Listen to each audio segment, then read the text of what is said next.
Nuno. Okay. Martha Sanchez, Jose Ogorte, and Chris Martin. And last but not least, George Hernandez Rosas. He's not here, but he will be here. We want to thank you for participating in today's forum, and we hope you get valuable information that you can take back to your constituents, your team, in order to increase your awareness of what's going on in the Ninth District. So just a little bit about myself in coming. I grew up here in the Ninth District, so this is very personal to me. In fact, my family, we still live on between Stanford and Griffin on 32nd Street. I grew up in 41st and Woodlawn as well. Started right here and got baptized at St. Patrick's Church. You know, in 1972, the earthquake took the church out. So I was in my first grade here. We had to go to other schools. So even parochial school had to go over to 28th Street School and the 28th Street Y.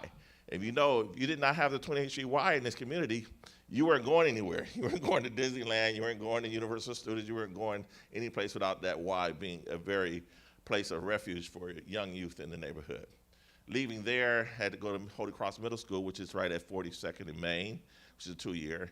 And then out to me, didn't go to Loyola High School, went to Sarah High School out in Gardena, so I bussed all the way there. But got me to UCLA and got me started. So this is a great community. You have the Central Jazz community that goes on every year. You see all the families and historical sites that are still out here, and noted that it's a pleasant neighborhood that needs to be rebuilt. So with further ado, I'm going to hand it over and introduce our speaker and moderator chief today, the president of New Frontier Democratic Club, the Honorable Michael Arrico Davis, former assemblyman of the 54th District, as well as assistant district director for Supervisor Burke, district director for Congresswoman Maxine Waters, and he was president pro tem of the Board of Public Works for under Karen Bass and the previous mayor. Thank you, Eric Garcetti. Without further ado. Thank you, ladies and gentlemen.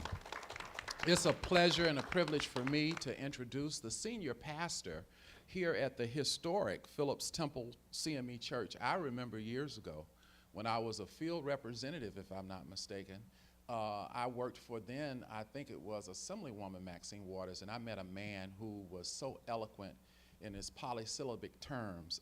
He was quite an orator, as many of the pastors in our community are, but he was extraordinarily so. His name was Bishop Elin Brown, and he had oversight for this church. And I remember him giving me words that I had to look up. With Elin Brown, when he took the mic, you had to get out your pencil and paper. And I remember a word in particular he used one day when I was sitting out there, concomitant. So I had to go back and look up concomitant and how to appropriately use it. But more importantly, today I'm very happy to introduce the legacy of leadership, religious leadership in this community. He comes from the great state of Texas. You know, they do everything big in Texas. Welcome the person who is welcoming us this morning, the Right Reverend Ramon Stripling, senior pastor of Phillips Temple CME Church.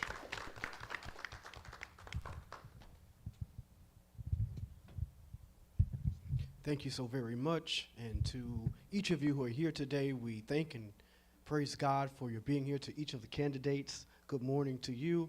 For over 119 years, Phillips Temple has been known in this community as the People's Church. And we are so excited and so elated to be able to host this event today. So we welcome you, we greet you, and we hope you will come back to see us again. Thank you so much, and we look forward to the questions and the answers today. Thank you. With that, I want to introduce my co-mistress of ceremonies today. She really needs no introduction. She has worked with Fox News. I know some political partisans would have a challenge on that, but she's worked with Fox News, and also she has worked with the Los Angeles Sentinel. These are the experiences that she's had that I know of. And also, in addition to working with the Sentinel, she does a lot of independent major media interviews with some of the major policy holders and personalities in our country today. Currently, she is the head person for a Washington, D.C. Morning show and news called Black Press USA.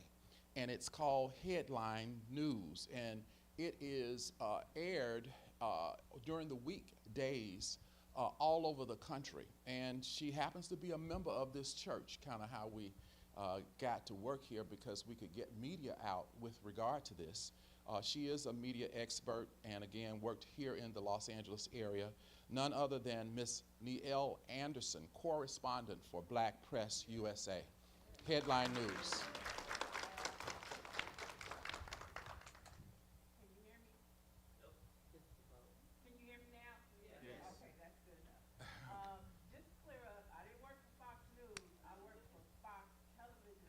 Okay.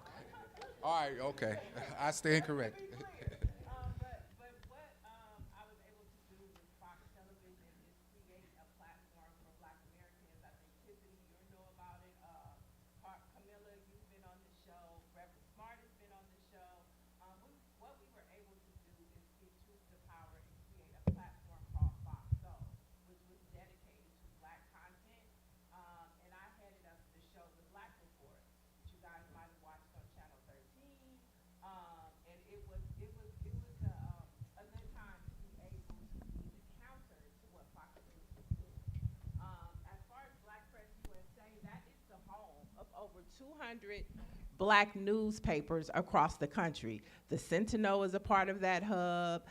The Wave is a part of that hub. Our Weekly, LA Focus. And so basically, it's headed by Dr. Ben Chavis.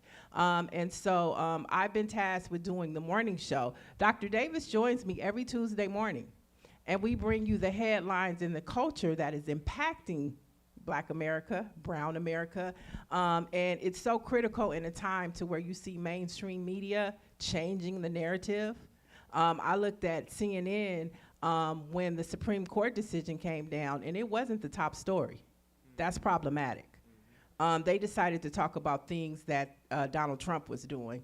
And so it is so important that we support Black journalism, Black journalists, and our Black newspapers across the country that deliver to us the important news every Thursday, from LA to Alabama to Louisiana.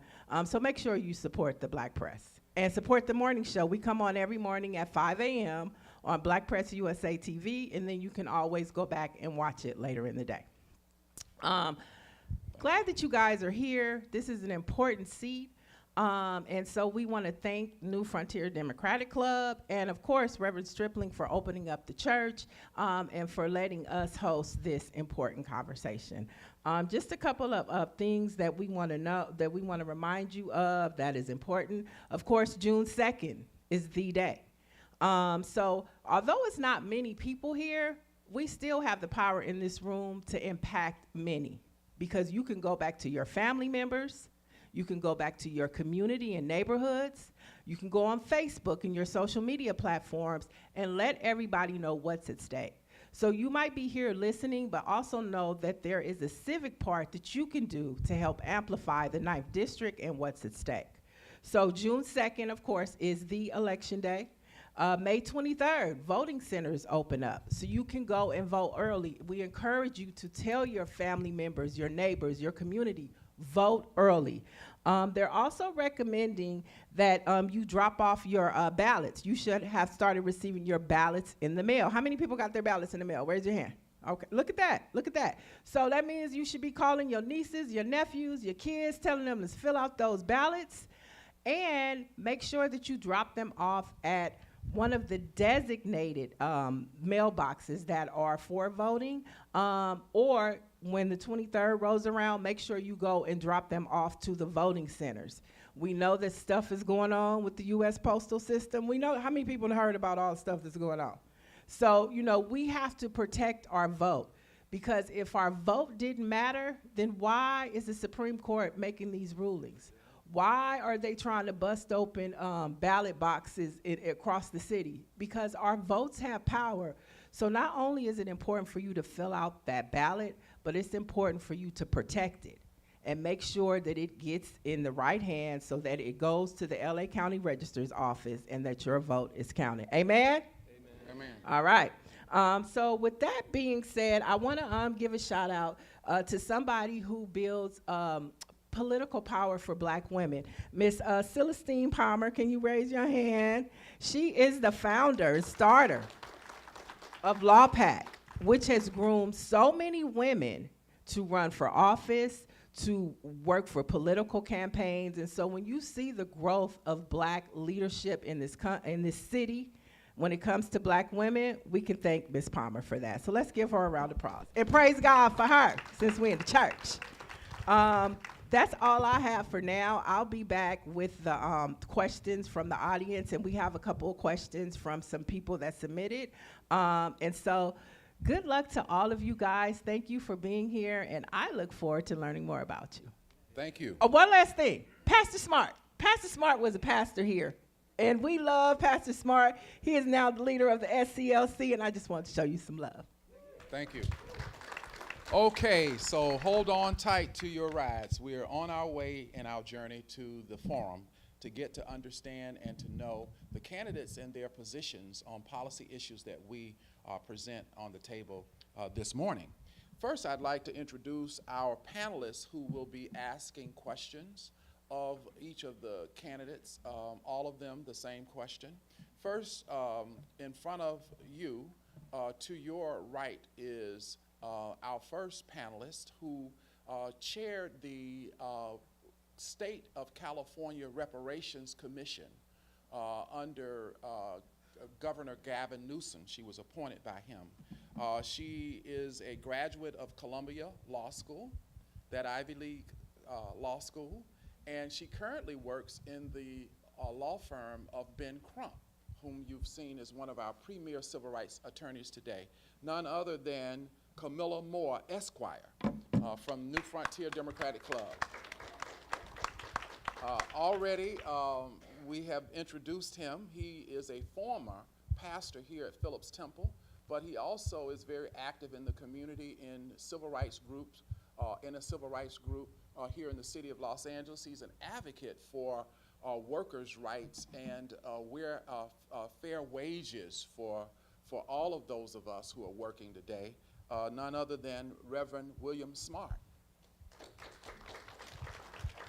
Also, she is the executive director, the president of Los Angeles African Americans Women's Political Action Committee. Is that correct? I got it right. There are two. They birthed another group called the Policy Institute, but she's with the Political Action Committee.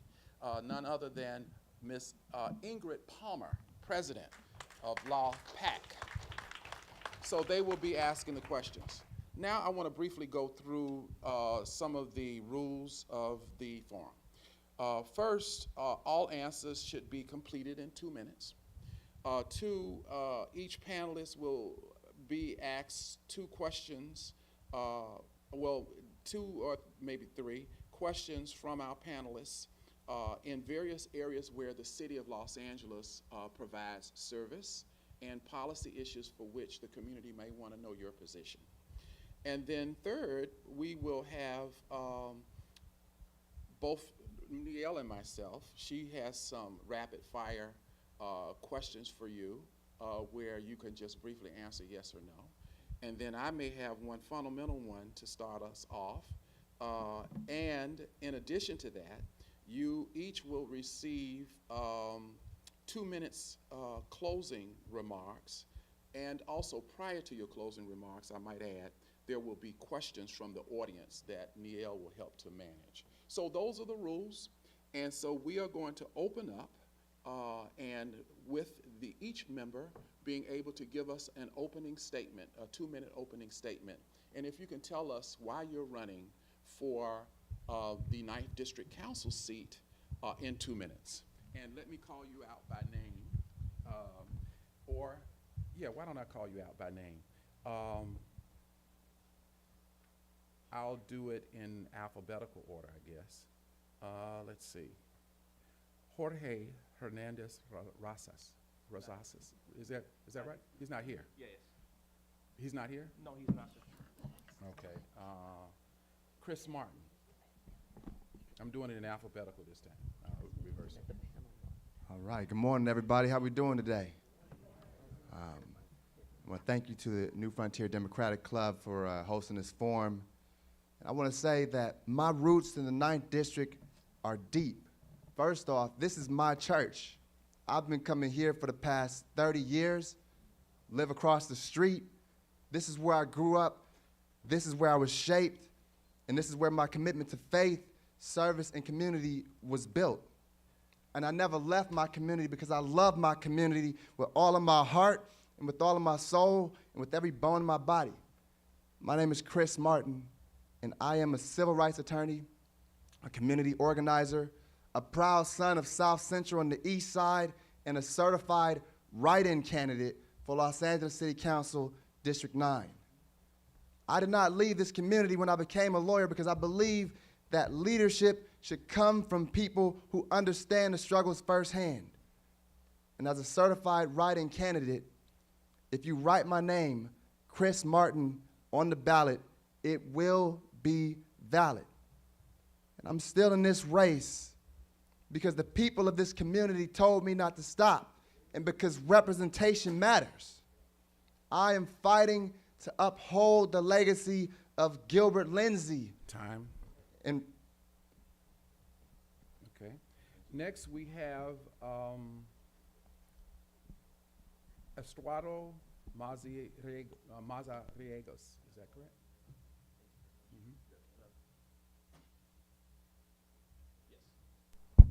Hello, hello. Okay. Hi, everybody. My name is Estuardo Mazariegos, and I am your candidate for CD9 here in South Central LA. I've been organizing in the community for over 20 years. I've been working. One of the first projects I did was defending generational black wealth during the foreclosure crisis when we saw Wells Fargo, Bank of America, ripping homes away from black families throughout California. And here in South Central LA, I held them accountable. I saved dozens of families from losing their generational wealth here in South Central LA. I held Wells Fargo accountable and made sure that we had the responsible banking ordinance, so every time they foreclosed on the family, we knew about it, and we checked to make sure it wasn't illegal. And if it was illegal, we held them accountable and made sure that they returned that property. Did multiple actions throughout here in the 9th City District to ensure that black families didn't lose their homes. Here in this neighborhood, I actually, over the last 3 years, worked closely with the Serrano family right across the street when they lost their kids, right down the street on Wadsworth and Vernon for crossing the street. You know that new light that's right there? That was the work that I did with the community. And it was because I organized with black and brown folks to say our community, our kids need safe routes to school. And that's the type of work that I'm gonna do, work side by side, shoulder to shoulder with the folks in the neighborhood to ensure that we have the type of representation that fights for our community, that represents our community. And I would love to be able to really work and fight for the 9th City District because we're the future of the city of Los Angeles. But unfortunately, we don't benefit from the economic activity in our neighborhood. 40% of our people live below the federal poverty line. Time. Okay, next we have Jorge Nuno. Good morning, everyone. My name is Jorge Nuno. I am born and raised here in South Central Los Angeles, here in the 90011 zip code. I'm a son of 2 immigrant parents from Jalisco, Mexico. I built my life here. I raised my boys here. I attended local schools. I also grew up on 41st and Woodlawn, and I also attended Holy Cross Middle School. I've been here all my life. I raised my boys here. They both are now in high school. One is in high school, now one's going to LA Trade Tech.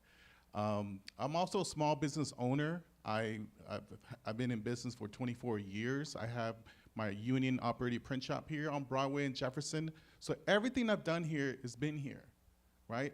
I believe in the concept of Ted Watkins, don't move, improve. And that's something I adopted, and I'm living that life. I'm living the life of building my life here, creating jobs.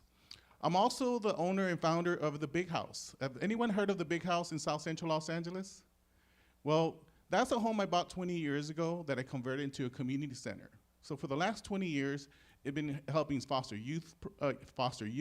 It's been teaching young people how to be entrepreneurs. It's been providing a safe space for people to organize. Isaac Bryan and Eunice organized there when they first started the Measure J Coalition. Also, the street vendors meet there. So my space is always just, it responds to the community. If there's a need, my doors are always open. I actually moved into the house for the first time after 20 years last year and made it my home. But even as my home now, we're still giving workshops every Thursday for mental health.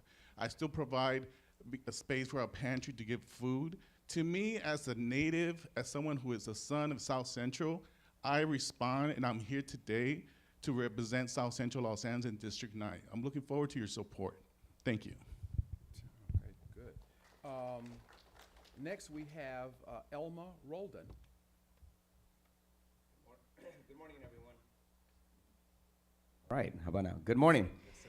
Good morning, and thank you all for spending your Saturday morning with us. This is a very important time, not only for our district, but for our city, so I really appreciate you all for dedicating your time to being here, listening to this very important conversation, and to you all for hosting this forum. It's important for us to have these conversations here in our own backyard. My name is Elmer Roldan, and I'm running to represent the district that raised me. I am an immigrant from Guatemala. My family landed here in the late 80s in South Central Los Angeles, and I've been here my entire life. I was 9 years old when we arrived here. I went to King Elementary.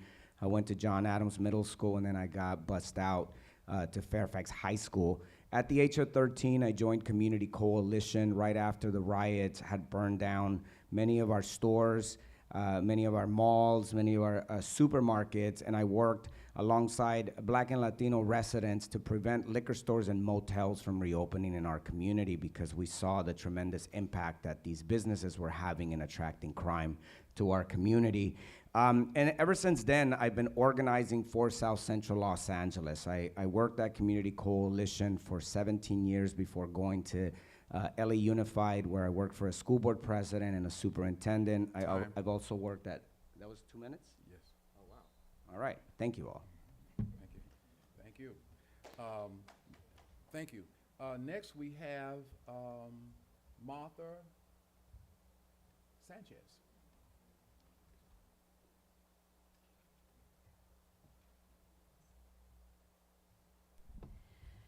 Good morning. My name is Marta Sanchez. I was born and raised in Jalisco, Mexico. I came to the United States in the early 90s following my mother's steps. She came to work in the garment industry. When I came here, I was already a mother. I had my oldest son with me, and I moved to South Central Los Angeles to be with my mom near to John Adams Middle School. And then I realized that it was a company polluting the community. I organized to get rid of that plating company, and since then I haven't stopped organizing in every single topic that I perceive was wrong, every single issue that I perceive was unfair, and I was organizing until today where I came here. I still connected with the community in so many aspects. I'm work without cameras, I work without media, I work with my heart. And the reason why I'm running is because I think that we are human beings and we are condemned to remain invisible. I wanna organize this community to have a fair chance to survive and to thrive with better resources. I'm running because I don't think it's fair for people moving in to run. I don't think it's fair for people to pretending that they truly care about the community when they don't know how it feels to go to sleep with the helicopter running around your head. I'm a marriage and family therapist. I've been providing mental health services. I did my GED on manual art. I went to LA Trade Tech. I graduated from California State University, Dominguez Hills, and I've been providing free services without any camera to any single resident that requested. So I'm very happy to be here, and I'm very humbled to share the space with my partners. Thank you so much. Next we have, thank you. Next we have Jose Ugarte.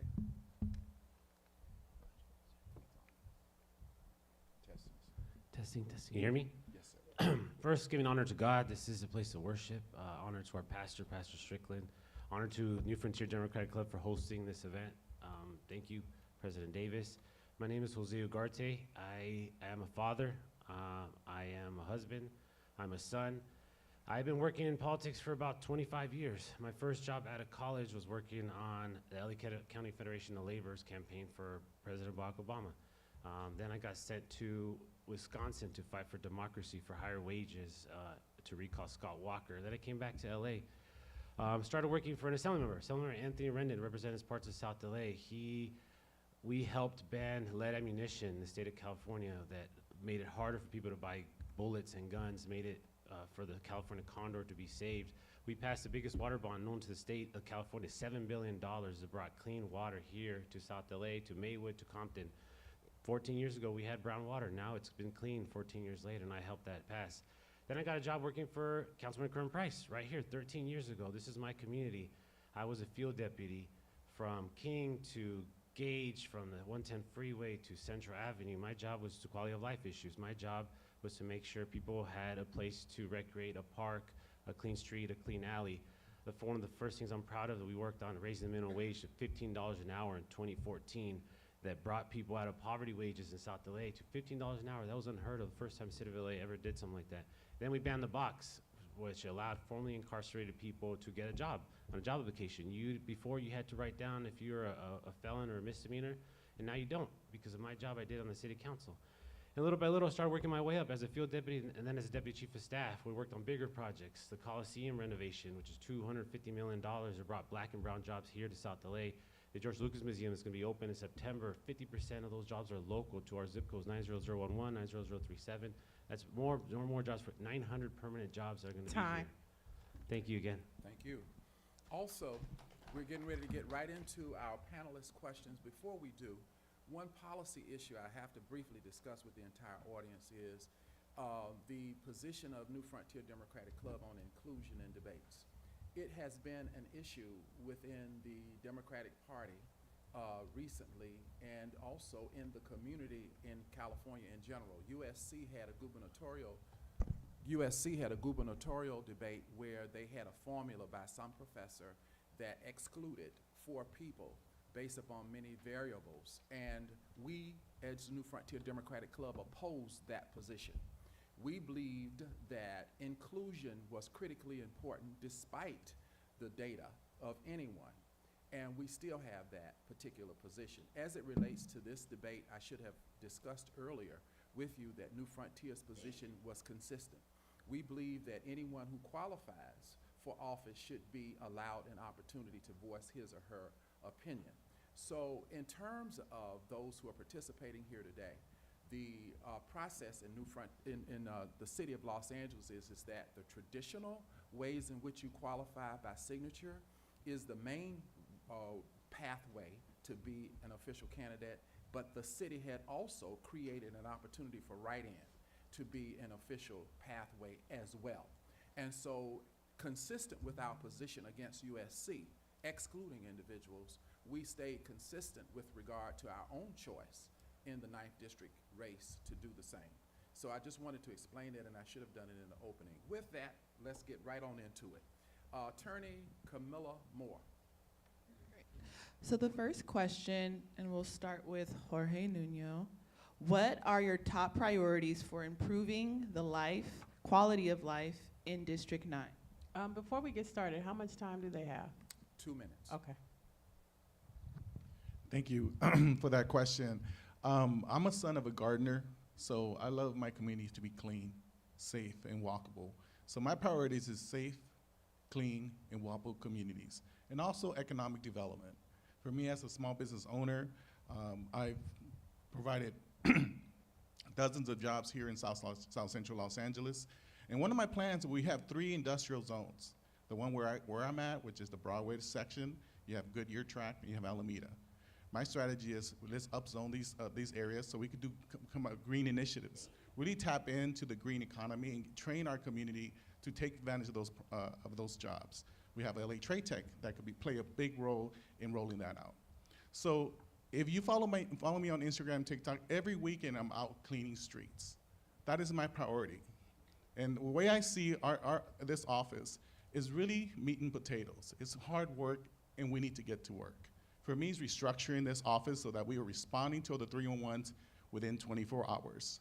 I will also have a public-facing board where you report something, you know where your issue's at. Has it been, have they addressed it? Where is that? What is timelines? For me, my strategy is back to basics. Clean our streets, make them safe, make them walkable, and give young people jobs. If we want to address the issue of safety, it's getting young people jobs. Give them after-school programs. So to me, when I think of safety, I don't think of more police. I think about more resources to our community. Thank you. Next, we have Jose Ugarte. My top 3 priorities: public safety, number 1. And it's not just about policing, it's about making sure people's potholes are filled, trees are trimmed, people feel safe in their community. It also has to do with homelessness.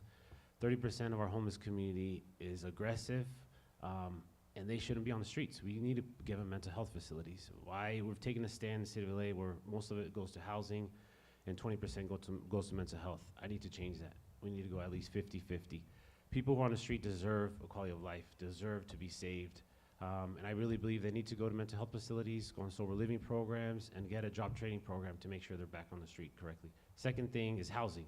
Housing is probably the biggest issue that we're facing in the CD9. Housing prices are going through the roof. The last 13 years, I've been working for Councilman Price, and we have turned away big developers. We have turned away big condos that try to come in. And if you look at other parts of the city, you look at Bow Heights, you look at Koreatown, look at Echo Park, Highland Park, those you can't afford anymore. The housing prices have gone up 50 to 200%. And the city 9 has gone about 20%.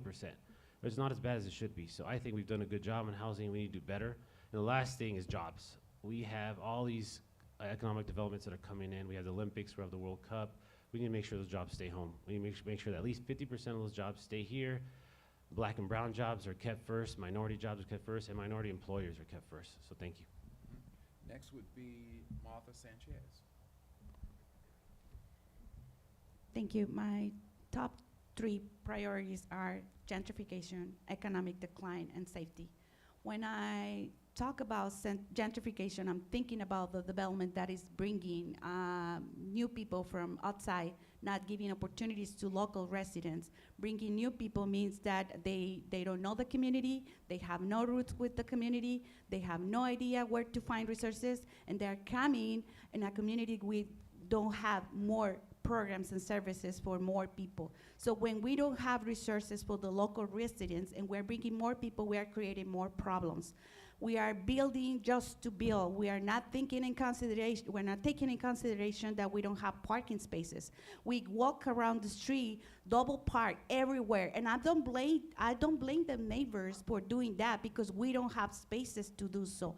I'm thinking about getting empty lots to build those spaces available for people. I'm thinking about building a structure so people can park their cars safe in where the places where they live. I'm thinking about supporting small local entrepreneurs, small businesses that are disappearing because big businesses are taking over. I'm thinking about safety in a way that we are providing mental health services for people that are struggling to survive. It's not just providing resources, just here is the flyer. It's walking with them, helping them to understand the technical language that it is required to fill those forms. It is about bringing resources. I went to the Black Lives Matter forum, and they present a budget that is really attractive to me. It's not just bringing more police patrol, it's bringing people that can understand a crisis. That's what I mean about safety. I am a strong believer of prevention programs instead of intervention, and I want to address that. Thank you. Next is Elma Roldan. So for me, it's 3 things. Having a council member that actually shows up. 2 is building a vibrant South LA with economic development, and the other one is addressing affordability. The first one is we've had too many distractions in Council District 9 with charges of corruption and unethical behavior that is distracting from our primary purpose of serving the people. As someone who has lived in South Central Los Angeles, I've seen how much this current administration hasn't done for those who live south of King on the west side and south of Washington on the east side. A lot of the attention goes north of King where the wealth is and leaving folks here on the southern part of the district waiting for services to show up. Number two is economic development. We keep giving corporations and big business in Los Angeles tax breaks and credits, but small businesses are struggling. Even though here in South Central Los Angeles, small businesses are the economic engine that's actually bringing goods and services to our residents, we also need more development because right now too much money is leaving South Central Los Angeles because people have to leave the district or leave the city to go and buy our goods and services. And last but not least, we have to address the issue of affordability. Folks are being priced out, people are being pushed out. We've had for decades now, black families primarily have been pushed out of communities like South Central Los Angeles, and Latino families continue to face the same struggles, and now people are having to move into crowded spaces. Multiple families are having to pay for rent, and so we as a city have to keep people housed. We have to protect people from being displaced, tenants from being evicted, and we have to address we need green spaces and places where our families can be protected from environmental factors impacting us. I live right next to the 110 freeway, and we're constantly breathing toxic pollution.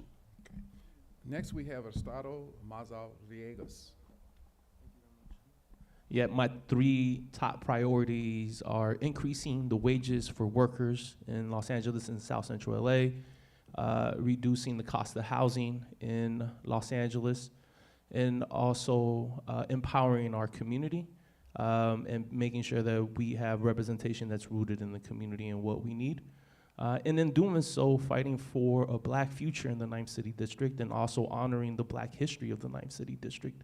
So on increasing the wages, I was one of the folks that at first was fighting to increase the minimum wage for all folks that are working in the tourism industry here in Los Angeles to $30 an hour. These are people that are working at LAX, at the hotels, at the stadiums. Look up my name, Estuardo Mazariegos, Tourism Workers. It's the first person out there in the community representing the 9th City District saying our workers deserve that. And I think that every worker in the city of Los Angeles deserves a $30 minimum wage attached to the cost of the inflation, CPI, Consumer Price Index, so that way as inflation goes up, the cost, our minimum wage goes up. On the housing piece, I was one of the organizers, you could look it up again, Estuardo Mazariegos on Larso, to decrease the rent for over 600,000 units here in the city of Los Angeles. Here in the 9th City District, that made a huge impact when the wide majority of people are paying more than 30% of their income on rent, when the majority of folks are tenants. Literally put money back in the pockets of our folks. To make that go forward, I would go out and look at publicly owned land to make sure we're developing housing for the people in the 9th City District at a very low, extremely low income, because so many of our folks are living in poverty. And I would ensure that Section 8 housing vouchers don't get discriminated against, to make sure that our black brothers and sisters don't lose out on housing opportunities here in South Los Angeles and in Los Angeles. And thirdly, I would go out and make sure that we are, as a council member, building a co-governance structure to make sure everybody's heard. Chris Martin. People in our community need jobs. One of the first things that I would do is I would build a job training center on Central Avenue that specifically trains our youth up in technology so that the east side, so that South Central Los Angeles can become the technology hub in Los Angeles to train up our youth. Number two, I will increase home ownership in this district through the issuance of grants and to a lesser extent loans so that people can stay in the community and not be priced out, and so that they can have so that they can maintain the homes that they do have, so that they don't have to lose their homes. Third, I want to reassess the city's budget. The money is there to do those other things that I was just talking about, but oftentimes it's being misspent on things that not only hurt our community, they don't help our community. And four, this is my most important thing, I want a renaissance of Central Avenue. This used to be the cultural hub of Los Angeles. This was the place to be in the 1940s and the 1950s, and it can be that way again. This was the place where people like Ray Charles and Cab Calloway had to sleep because when they were performing, they weren't allowed to sleep in those Hollywood hotels. They would come right here. Central Avenue can be that again. It can be the cultural hub of Los Angeles once again. That is something that I'm very passionate about, having grown up on Central Avenue my entire life. Thank you. Next, we have our panelist, Reverend William Smart.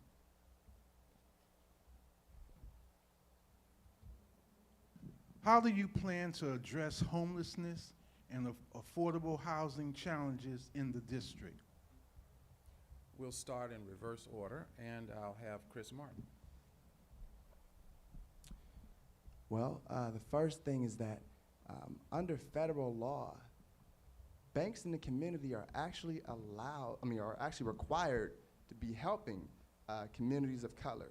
I would like to make sure that we enforce that to get the banks to be able to make it easier for folks to be able to own homes in the district and to maintain the homes that they already do have. That's something that's not really talked about a lot because that law is typically hidden. Not a lot of people think about that.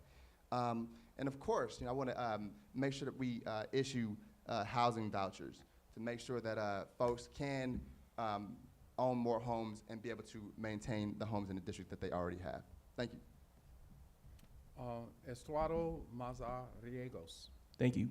Yeah, it's a three-pronged approach. I think we have to keep folks from going homeless first. So we have to ensure that all the tenants' rights that we've been winning throughout the last couple decades are actually implemented here in the city of Los Angeles, specifically in the 9th City District. We're talking about the tenant anti-harassment ordinance, the resident protection ordinance, right to counsel, meaning giving a right to folks to have a lawyer paid for by the city of Los Angeles through ULA funding, which is already there.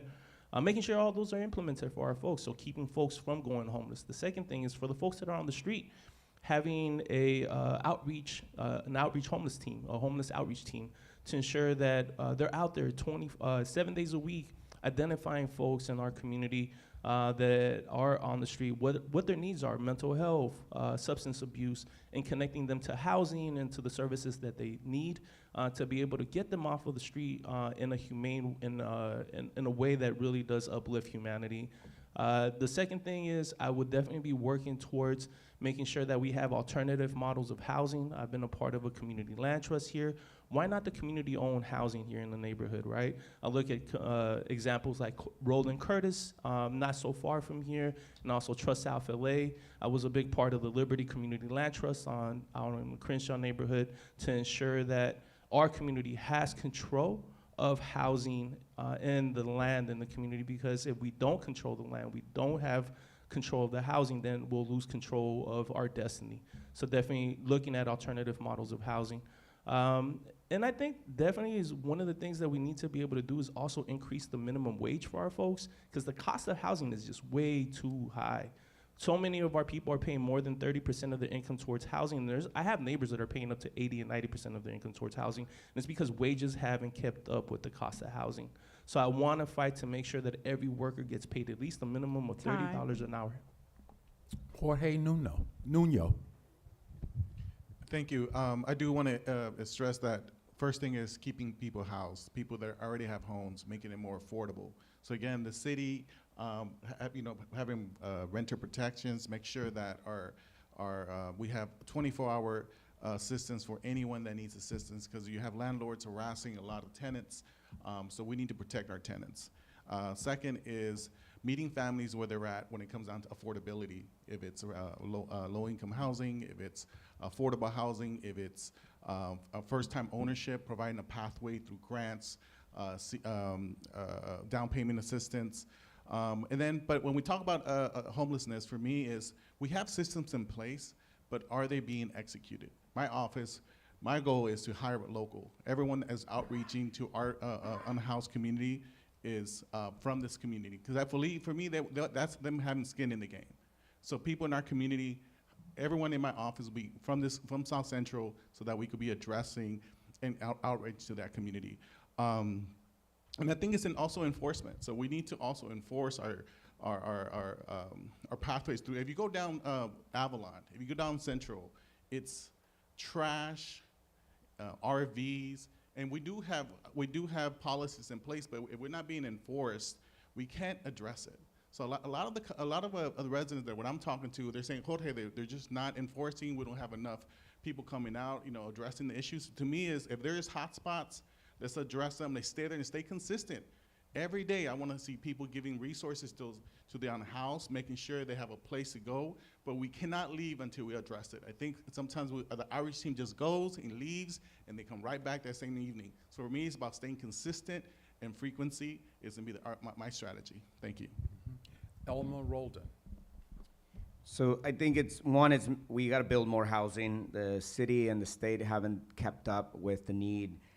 2, we have to rezone our district to make it easier for us to build.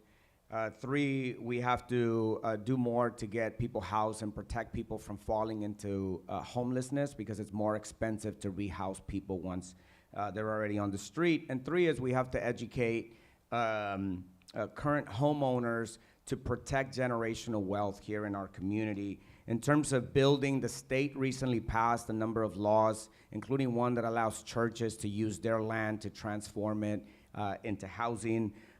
We also have to create mixed-use properties where businesses are able to operate so that we can help small businesses and revitalize our communities with quality housing on top.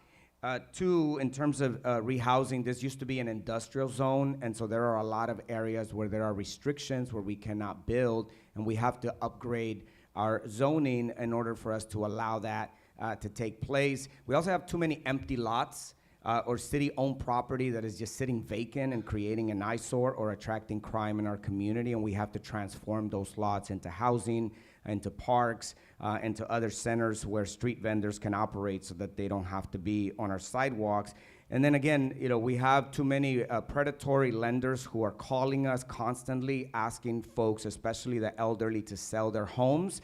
And that is primarily impacting Black and Latino families who depend on those homes in order to maintain that generational wealth.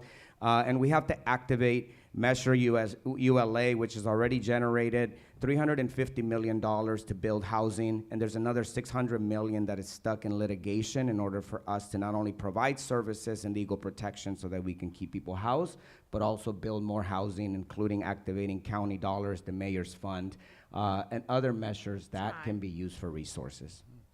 Martha Sanchez. I want to support everything that has been said, but I'm going to add a little bit of my own perspective to that. As a mental health provider, I see 3 different layers of homelessness in this community. The first one is the one that has been displaced already because they can't afford the rent. The second layer is the ones that are trying to survive after being displaced by landlords and corporations. The ones that are using drugs to numb their pain, to kind of stay awake during nighttime because it's so dangerous to be on the street every night. And the third layer are the ones that are already lost in their minds. They have greater need to get support in other levels, those that are not really able to advocate for themselves. So to prevent those things to happen, we have to make sure that any other corporation can come to this community without taking the voice of the community. Building just to build is insane. We can't do that anymore. As a mental health provider, I have people in my family that work providing resources to this type of population, and we know by fact that people has been bused to this community just because we don't claim ownership, just because we are very human treating homeless. And that means that we are accepting this thing happening because we truly care about people. But when we don't have resources to provide, when people are bused from Skid Row and other communities, even from other states, we know that by fact. They bring people right here without resources. That's inhuman. I want to make sure that programs and resources are taking place in this community before allowing other council districts to keep bringing more people to us. There are so many proposals the land trust, the Time. preservation, the homeless prevention, social housing. Time. There's so Time. many opportunities that we can take advantage of that. Thank you so much. Thank you. Chris Martin. Oh, you already answered? Okay, sorry. Okay, next our, oh, I'm sorry, Jose Ugarte. Thank you. Homelessness and housing. First, to address homelessness, we got to stop it. The people that are living in affordable housing complexes, we have to make sure they're protected first. We got to renew those covenants that expire. They're expiring every year now, which means if an affordable housing covenant expires, that means the next year after that, market rate pricing can go in. That's scary. That means those people are not going to be able to afford to live where they live in. They're going to be homeless. So we got to stop that. Any kind of developer that comes in, we've always asked them for affordable housing. We ask them for mixed-use housing, affordable housing, senior housing, veterans housing, student housing. That's the kind of housing we want. And we've built the second most housing in the entire city of LA. It's right here in South LA. We have new buildings every day you guys see. And every time a developer comes in, we ask them for affordable housing. And they agree to it. And if it's 100% affordable housing, we streamline their project and make sure it gets built within 6 months to a year. And I agree with Elmer. There's a state law that allows churches to build streamlined as well within no entitlement projects. It's a super fast, easy way for churches to build to make sure they're protected. Homelessness. There's two types of homeless people. There's people that are really down on their luck. They can't pay the bills and they're living in their cars, living in RVs. And there's other types that steal our copper, that go and break into our houses, that throw feces on the ground. Those are the type of people we don't want in our community. I've been working for the last 20 years in this community. I see the type of people, and some people want help, and some people don't. And we've provided them help to housing, and some people say, look, I'll be here for a week, then I'll be back on the streets. And it's a circle that we have to stop, because all our money is going to those programs, and it's hurting us. So we gotta make sure that's addressed with mental health. If you are homeless and you need a house, we'll provide it for you. If you're homeless and you don't want a house, we'll make sure that you get the help you need before you get to housing. So thank you. Thank you.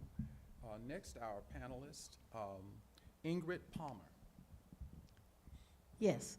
What strategies would you implement to improve public safety and reduce crime? We'll start with Jose Ugarte. Public safety is my number one concern. When it comes to crime, we're down about 1,500 officers in the city of LA. I agree with Mayor Karen Bass's initiative to hire more officers, but I want to do a little. I want more black and brown officers. I want more officers on foot patrol, on bike patrol, on horse patrol. I want more officers with college degrees. I really want to focus on community safety partnerships. There's a park in my district called South Park. I was a deputy 13 years ago. That park was the biggest park in the entire city, entire district, and the most underutilized park in the entire district. And when I went to community meetings, I said, why don't you use the park? Oh, it's dangerous for my kids, there's nothing to do. So Councilman Price secured $30 million to build new football fields, baseball fields, soccer clubs, basketball clubs, and the park renovated overnight. And if you go to that park, it's one of the beautiful parks you see in our district. But 7 years ago, nobody still used it. And I said, why don't you guys use it? Oh, it's still dangerous. So we started a community safety partnership program, which we hired 10 officers from our community. We interviewed them to make sure they understood our issues. And they've been there for about 7 years. Those officers, half of them are African American, half of them are Latino, half of them are women. All of them have college degrees, and they don't arrest people. Their job is to make sure they patrol. And if someone's drinking or smoking weed, they move them along. They don't arrest. And that community has been safe ever since. That's the kind of patrolling I want. Thank you. Next, we have Martha Sanchez. Thank you. I think one of the most important things that I want to emphasize over and over again is the prevention programs. We have more money for intervention, meaning that we came to the place when the child is already damaged, when the child is already in problems. We don't prevent anything to happen, and the money should be reallocated to prevention programs. That means going directly to every single school site, working directly with the family, addressing the mental capacity of every single human to make smart choices. Working directly with the family will prevent things to happen in this community. If we have adequate programs for kids to be involved after school, if we have programs for single mothers to have the opportunity to leave their kids so they can work and they can come in a safe manner to pick up their children without being afraid of walking on the street. We have a lot of opportunities that we haven't ignored for decades. Just because we are living in a very dangerous community doesn't mean that we can do it better. We definitely can address the programs that we have, enhance the programs that are working, and get rid of those programs that don't do anything but extracting money from different institutions. Thank you. Thank you. Elma Roldan. Thank you for that question. To me, public safety starts with people having jobs and healing. In my experience living here in South Central Los Angeles, what has been the safety net for our community has been churches, nonprofits, and people being employed. We need to improve city services, because when I go out and talk to neighbors, what they want more than anything is for their lights to come back on, for their trees to be trimmed, for sidewalks to be fixed, and for the city to show that they care about residents in my community. We need to also increase access to mental health and drug treatment in our communities, because ultimately a lot of the folks that are committing crimes in our neighborhoods are folks that need help desperately. We also need to do more about folks coming home from prison. We know that the crack cocaine epidemic and gangs that were rampant in the 90s and mass incarceration sent thousands of people into prisons who are now coming home without the supports that they need in order for them to be stabilized. These are our brothers and sisters who we need to reintegrate them back into the community so they don't end up back in the system. When I hear about investing more in police, there's a pause that happens there, because the history of police, especially in our community, has been one where there's been a lot of harm caused to our residents, especially Black and Latino folks in South Central Los Angeles. So the way that I see the police playing a role, police really is a last resort. They only come in when there's been a serious crime, but public safety starts with people feeling safe, feeling supported, and feeling like they can walk outside, walk to the store without being afraid that something is gonna happen to them. And that comes from us investing and making sure that there's more good happening on the streets than, and giving folks opportunities so our young folks have access to jobs. We live in the youngest and the poorest district in the entire city. The only way that we are going to improve safety is by giving people jobs. Okay, next we have Jorge Nuno. Thank you for that. And I'm going to emphasize this again. When I think of safety, I don't think of more police. And I think people who are native to this community know what that means, right? Even if you're a Black or a brown police officer, it's not going to change the harm. To me, it's about giving young people jobs. It's about having our streets clean. Make sure there's lights in our streets. Make sure that young people have an after-school program. I'm a Gimber Lindsay Park kid. That was my park growing up as a kid. I would do their programs, their basketball programs, their flag football programs. We'll play against South Park. But I remember the summer that they cut those programs. And the reason I remember that summer is the summer that I decided to start tagging. I was bored, went out tagging in the community. But then as another program came on around, you know what? This is what I'm gonna do. I don't wanna be on these streets. So for me is give young people jobs, just like we're all stressing, more resources. And then families that need support with mental health, we need it to be accessible. It shouldn't be a challenge. You know, I'm excited to be endorsed by Supervisor Holly Mitchell, and she's on the county side of things. For us to work together to address homelessness, mental health, substance abuse, something we're gonna be working together to make sure we address it for District 9. Thank you. Next we have Estrado Mazilleregos. Yes, public safety to me means that all of us are safe to walk down the street, to wait for the bus, or taking our children to school. And that means making sure that the services in our neighborhoods are well funded, that the streets get repaired fast. That the streets get repaired fast, that the trees are trimmed, that the lights come on at night, that the parks are well lit. Additionally, one of the biggest public safety concerns that I have is just the crushing poverty here in the district. We have 40% of our people living below the federal poverty line, 37% of the children living below federal poverty line. I think it's violent when people can't afford to pay rent or buy food or be able to save for a rainy day or even take care of their medical needs. That's violence as well. So it's making sure that we're pulling those folks out of poverty.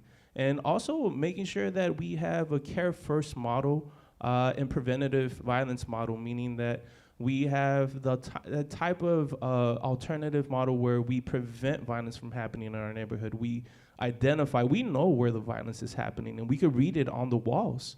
It's just about looking at what's happening in our neighborhood. I see it all the time in my neighborhood. I can tell when there's going to be a shooting because I see all that crossing out back and forth for weeks, and then you see a dead young guy or a dead young person in our community with an altar. We can prevent that by identifying those hot spots, having a team of folks out there making sure that we have that communication.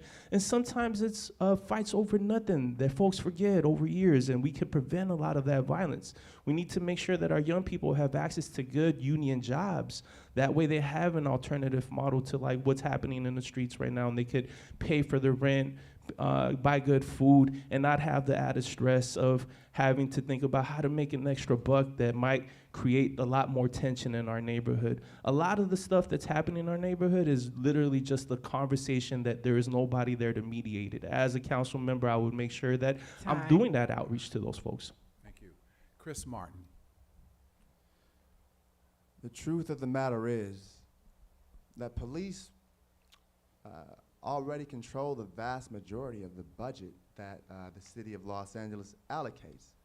And the question is, does increasing that budget more so make our communities safe? I don't personally think it does. And I don't believe that the answer is the over-policing of our community. But if we strengthen interventionist groups, which do exist out here, like Ceasefire, like United We Stand Up over on 46th and McKinley, then we can make a major change. There's a lot of former gang members who were about that life and no longer are. And we can fund those types of groups to help to have them to reach out to the folks who are currently involved in that lifestyle to get them out of that lifestyle. And of course, we all believe in safe communities. People need jobs, right? We can strengthen the funding to community programs to give our youth something to do. We can invest in mental health like everybody else has been saying. So like those are some of the things that we can do, but the answer, I believe, is not the over-policing of our communities. Being born and raised across the street, I can say that as many times as I've been banged on by the Bloods and the Crips, I've been stopped without reasonable suspicion or probable cause by the police, and that's real, right? So the answer is not the over-policing of our community. It is not increasing the budget. It is taking some of that budget and investing in the things that will actually help our community and to prevent that crime. Thank you. At this time, I'm going to ask my co-mistress of ceremonies, Neil Anderson, to get 3 questions from the audience, and I guess we can have her go out in the audience and pick somebody. We'll get to you again, but we are mixing up the methods of questioning for the candidates this morning. And Neil, can you give us one person from the audience who can ask a question of the candidates for council, if you will, please? Okay. Oh, wow. Okay. Well, first, we're going to start with the pastor of the church, since the church has been here for 119 years and part of the 9th District. We're going to go to Reverend Stripling and get a question from him first. Okay, Strip. Thank you so much. I will say that, as we know, this zip code 90011 has been designated by the standards of the USDA as a food desert. And we know that most of the residents of this neighborhood are resorting to shopping at and finding food at convenience stores and fast food restaurants, not out of convenience, but out of geography. So my question would be, what would be the plan to bring more sustainable, healthy food grocery stores? I know that we have every Thursday, current administration has a food market, and we help with that. We allow the vendors to park in our parking lot so they have safe storage. But what is the plan to make sure that we bring more grocery stores into this zip code. Questions, is 2 minutes or 1 minute for answers? 1 minute. Okay. So why don't we do in chronological order, starting with Jorge Nuno. Sorry. Thank you for that. You know, the Big House was one of the first urban gardens in South Central Los Angeles.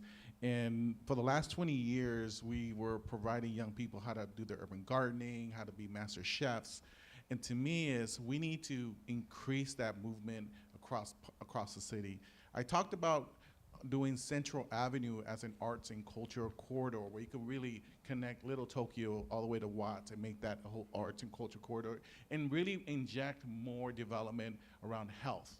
So if it's healthy stores, healthy options, for us is that we just need to attract more businesses that want to open or even empower young people who are doing urban gardening across at that Carver School.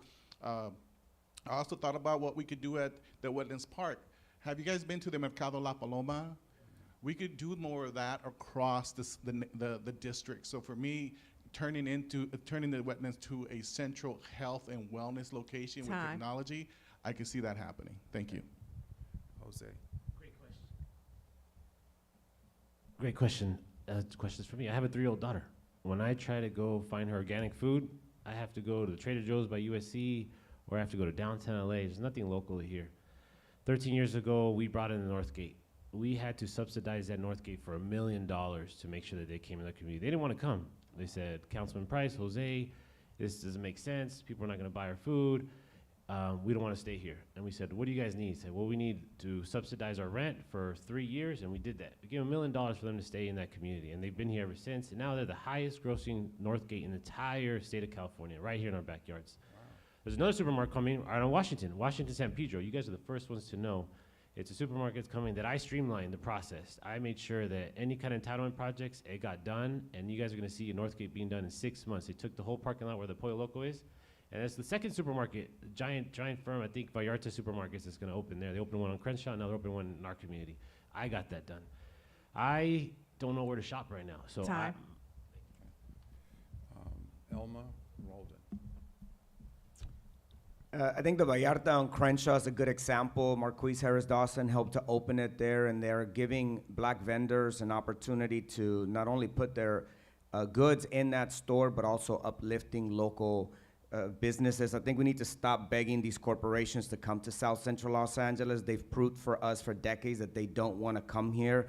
There are a lot of mom and pop mercados and other stores here in our community that are already providing those services. We need to invest and grow their capacity to provide more of their goods and services here so that we can recycle dollars in our own community and stop giving people money to go and spend it elsewhere. We also need to help Black and Latino kitchens and restaurants who are already providing goods that folks actually want in our own community to learn how to grow that, and also teach our own folks how to cook our food in a healthier way in order for us to still keep enjoying the food that we enjoy, but do it in a way where it benefits us. And then we need to find black farmers and Latino farmers. Okay. Next we have Martha Sanchez. I buy my groceries on El Superior. It used to be el mercado número uno in Estrella Market. I can't afford going to Ralph's, to Vallarta, or even to Norgate. And even if I'm a professional and I have a good salary, I can't afford those foods. But I want to emphasize the group of promotoras and mothers on San Central Los Angeles that are proposing getting together and ask family members that have fruit trees in their homes to collect those fruits in a basket and bring it to a mercado that we can build together so we can get a little bit of money from our own trees, and we can get more opportunities growing our own fruits, growing our own vegetables. We have empty lots everywhere that we can redevelop into healthy food options. We can do that, and that's my proposal. Chris Martin. First of all, I want to say that my legacy on this issue began a long time ago. Way back in 2003, When I was 15 years old, I was a part of this organization called the Ralph Bunch Leadership Youth Academy that was on 42nd and Central Avenue. And we came up with the first ever farmers market right here on 42nd and Central Avenue. And that was something that happened way back in 2003. 10 years later, Karen Price became the city council person. He took that over. That's something that still exists to this day. The farmers market happens every single Thursday. Now, with that being said, we used to have a Fresh and Easy up on Adams and Central Avenue. We need more organic food places, right? It is a food desert here. The money exists and it is there to invest in our community in those organic food places. Thank you. First, I want to say long live Ralph Bunch. Working to establish a city food office to ensure that we have multiple different strategies, because this is a long-term problem. It's generations in the making. I want to commission a study on the feasibility of a city-owned grocery store in the 9th City District and multiple grocery stores that are owned, so that way we can have good, affordable food for our folks here in the 9th City District. I want to ensure that the CAP climate action and that adaptation plan integrates food and food emissions, make space to grow food in our community, turn vacant lots into community gardens and urban farms, and support food as part of our local economy, like Mercado La Paloma. It's an incredible model of both economic model, community bringing in folks to really grow community culture. But we could have that on the east side, on the west side, on the south side. But we definitely need to look at this as a long-term plan, because this is generations in the making of a food desert, and that's a form of violence against our community as well. Okay, let's have another question from the audience. All right, let's see. We're going to a lady now. And what I want to do so that we get more questions from the audience, those candidates that wish to respond to the audience, to the question, please do so. If you don't, fine, so that we can multiply the numbers of questions that the audience wants to ask of you. Some of you may want to apply, some may not. Yes, sir. Well, that's what we're doing now. We're trying to get more of them. We're trying to get more of them. Yes. Quick comment, but I have a question too. All of you have said from like Adams, Vernon, back, but District 9 is all the way to 92nd. 90 what, 95th. Stand to be corrected, because my church is on 87th place, and I have to fight to get the district to come. Thank God for Karen Price and Jan Perry. My voice is loud enough for them to come. But I want to say to you, don't forget us. The question that I have, how will you stay accountable to us after the election? What does communication with residents look like for us? That's my question. Great. Whomever likes to say, okay. We have Mr. Mazariegos who'd like to start, and everyone else after that. Thank you. I believe in co-governance, not just that's something that comes around every 4 years, but an established co-governance model where we have leaders from every sector in our society and in our district come in and play a role in participatory budgeting, making sure that we can allocate the money where it's needed, all the way from the south side of the community in 95th Street, all the way up north. Obviously, I want to give some extra love to the south side folks, because you guys are such a backbone for the community. I love walking through your neighborhood. I love being able to see the Green Meadows community, the Avalon Gardens community, all the neighborhoods in that south side. I've been walking there every day for the past couple months, and even before that, just outreaching to the community. But I would definitely make sure that people come and become a model. Every month I want to have a co-governance model of church folks, of community organizations, to come in and help me shape policy. I don't want to shape the policy. I want to make sure that all our voices are engaged and part of the conversation as we address these really multi-layered issues and problems. And then let's do 30 seconds answers and responses, which will allow us to accommodate more questions. Nuno. Well, let's thank- do it. Can we do it after this since we gave, Okay, yes. Okay, cool. Okay, so you can take the whole minute this time. Okay, no problem. Okay. Thank you. I think when I think of holding us accountable, to me, having been born and raised here, you find me here in my community all the time. I talked about when I do get elected is spending one day in the streets cleaning, where if you want to meet me, you meet me in the community where I'm cleaning. Because to me, is keeping it local, is really not visiting communities. I grew up in this community. I've been at Avalon Gardens in the South, in the 95th Streets, in the Manchester.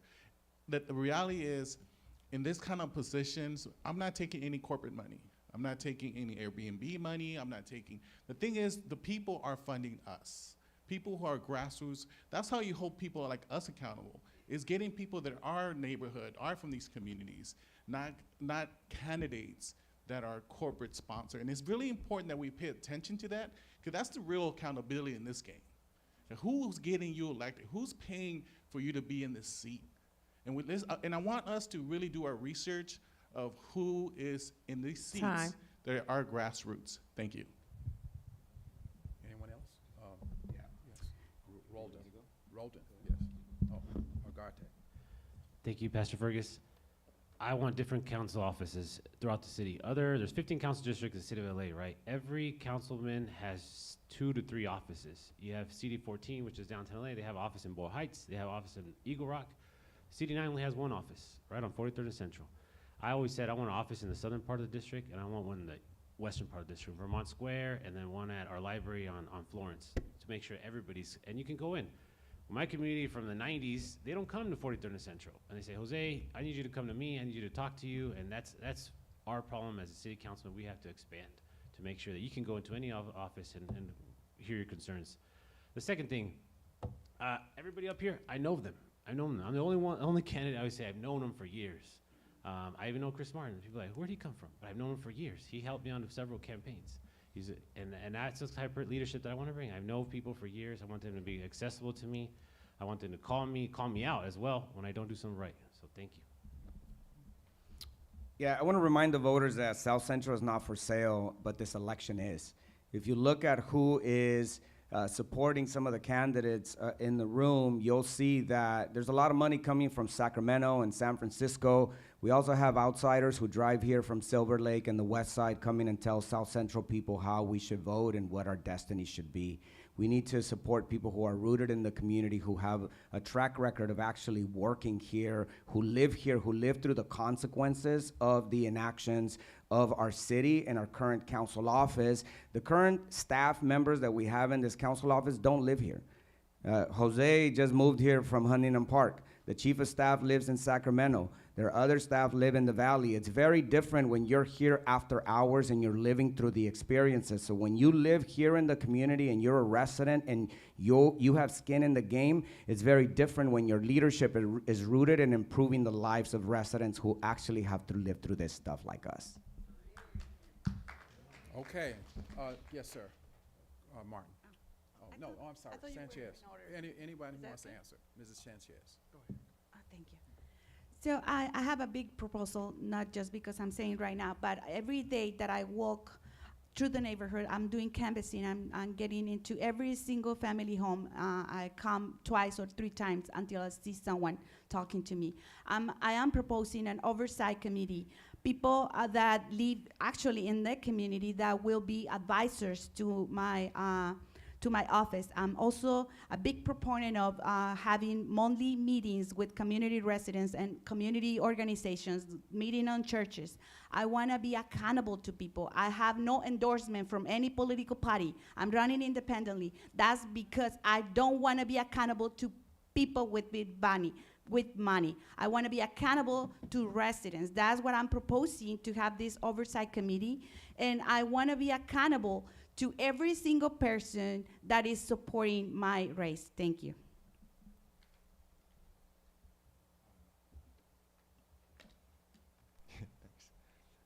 I think that it's important that we have monthly meetings with the constituents. And unlike many of the other city council people, most of my time is not going to be spent at City Hall. It's going to be spent at the constituent services center right up the street. from my house. Most of you already have my number. You already know where I live. You already can come to my house if you got a problem with anything that's going on with, the way that I, potentially, govern, the district, and that's real. That's because I have community ties here. That's because a lot of y'all know who I am. I believe in employing people from the community, and I do want to clarify really quickly that I did do some phone banking for Mr. Price back in the day. I haven't worked with Jose just yet, but I'm always open to working with anybody. Thank you. Okay, now we'll move to 30 seconds. Then we'll do 30 seconds. Yeah. Good afternoon, everyone. My name is Loretta Randall, and what I want to know, I know there are a lot of homeless people and the candidates all saying what they're doing. However, I want to know what you could do about, like, where I live on Stanford in 79th. They're building 72 new units with no parking.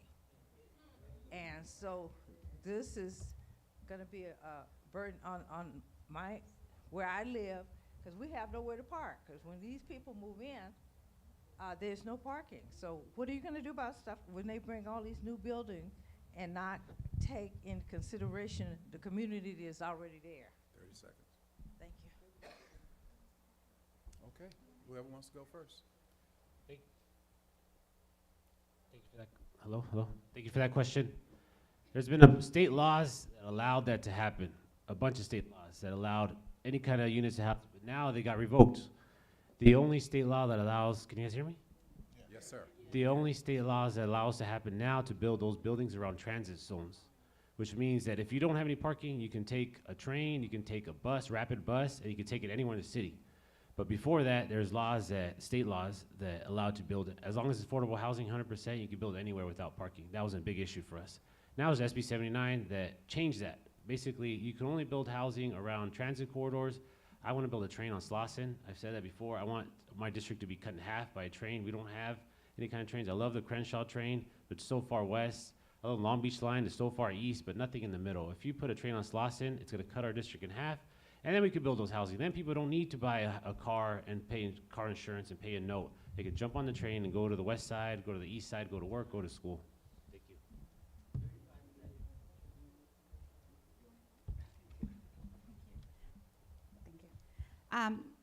I'm very against those proposals. I'm very against building just to build, and not everyone knows how to ride a bike. Not everyone how to know or can have the physical ability to use a bike.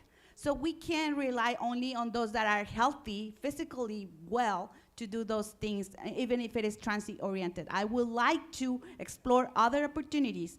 And again, not just building to build, it is a solution. We have to be very careful about how we make contracts with these companies, how we support those developers to come to the community and destroy the many things that we still have available for seniors and for people that have physical challenges to move around the community. Thank you. Okay. All right. Yeah, I think we have to demand that new buildings come with parking. We have to incentivize developers to turn empty lots into parking lots so that we have more parking available for people in our community. We also have to enforce parking laws. There are too many abandoned vehicles on our streets. There are too many people who own multiple vehicles on their blocks. We have to get rid of those cars so that there's more parking available. And I agree that people in LA are gonna drive, no matter what. And we can't expect everybody to be on public transportation, especially when the public transportation in South Central is not safe and not reliable. Okay. I'll go next. I agree that these kind of projects, if you talk to people in the community, there is no parking, there is no enforcement. So we created policies that people don't realize how it's impacting people in the community. I think we need to also revisit bad policy. So I was on around the area on Stanford and 75th, and it is bad. Every other block you have big developments happening, and I think people in City Hall thinks like, oh, we have great public transportation, so we could definitely not give people parking. That's not true. So we need to be real about what's going on in our community. Thank you. Thank you.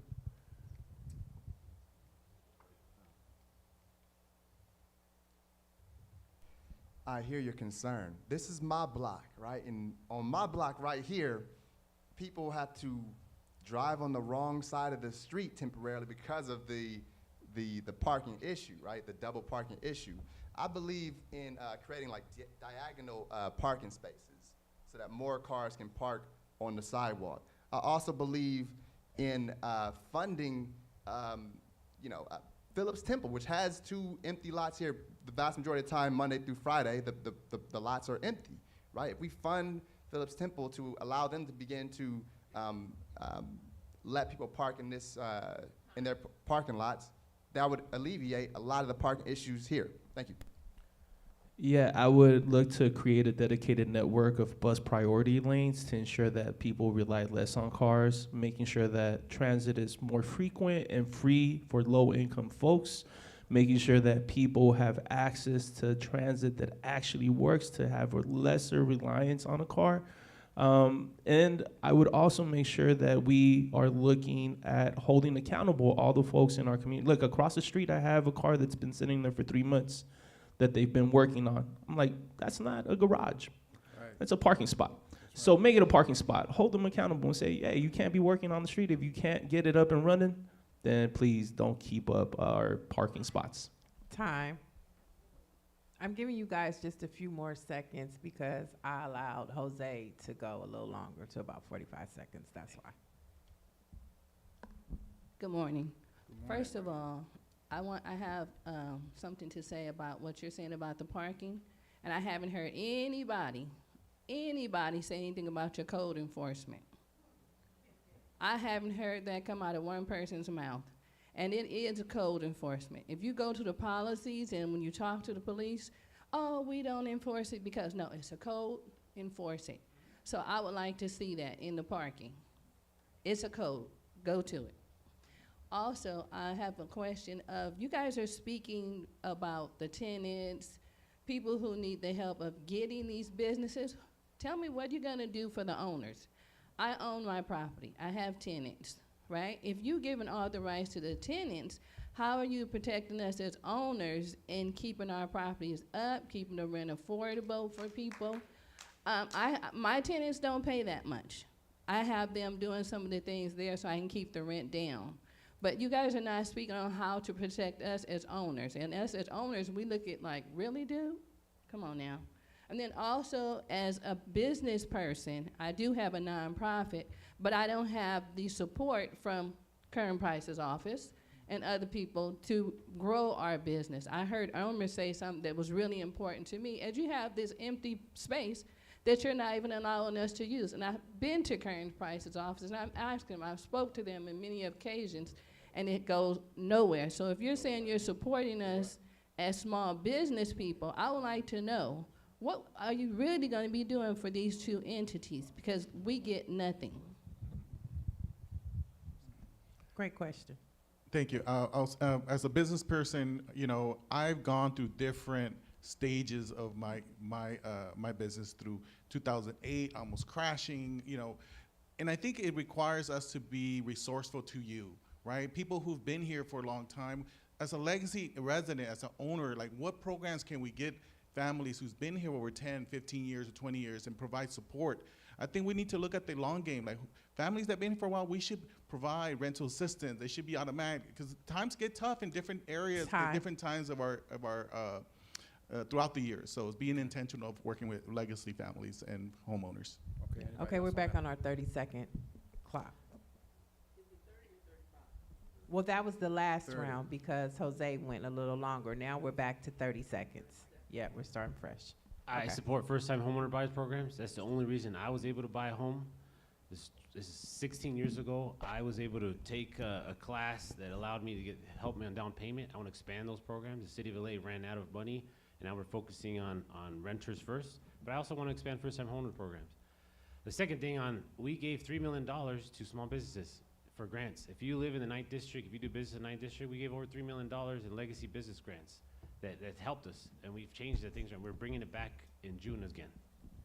time. And Ms. Princess says you guys are not answering her question. So I think Los Angeles needs to be like New York, where we have two different tiers of landlords. We have corporate landlords and we have mom and pop landlords. And the city has to do more to support people like you. I think there's a difference between evicting someone who fell into hard times financially versus an irresponsible tenant that may be destroying your property or not contributing and putting a strain on your pockets. And so we have to do more to protect people like you. So I would create a policy, capital improvement plan to help out small landlords to ensure that when there's a new roof or an update on any existing structure, that the city helps out. And there's money for it is ULA, United to House Los Angeles. They could be converted, and it's hundreds of millions of dollars in there. They could help out small landlords like yourself, like my mom. And also, I would ensure that we have ERAP, Emergency Rental Assistance Program, so when a tenant goes out, you don't bear the economic brunt, and there's some money coming in for you that could help keep a tenant housed as well. Okay, next. Okay. One more question, and then I want you to do rapid fire. We have two more. Can we get the last two in? Mic check. May I, Oh, and we're may I still answer we're still answering this question. Okay, let's go. that?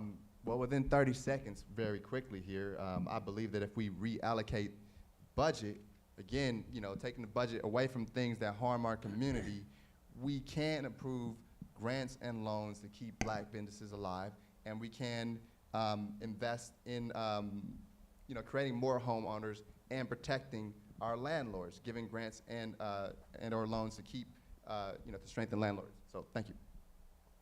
All right. Is that it? Oh, Martha. Yes, I want to enforce laws and regulations because that's the reason why we have them. But I've been listening to homeowners about the same concerns that you have presented.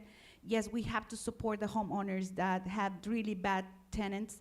We have to educate people. We have to bring loans and protections to both sides, but not just to forget that the homeowners are the ones that are taking the tax burden to finance all resources that we have in the community.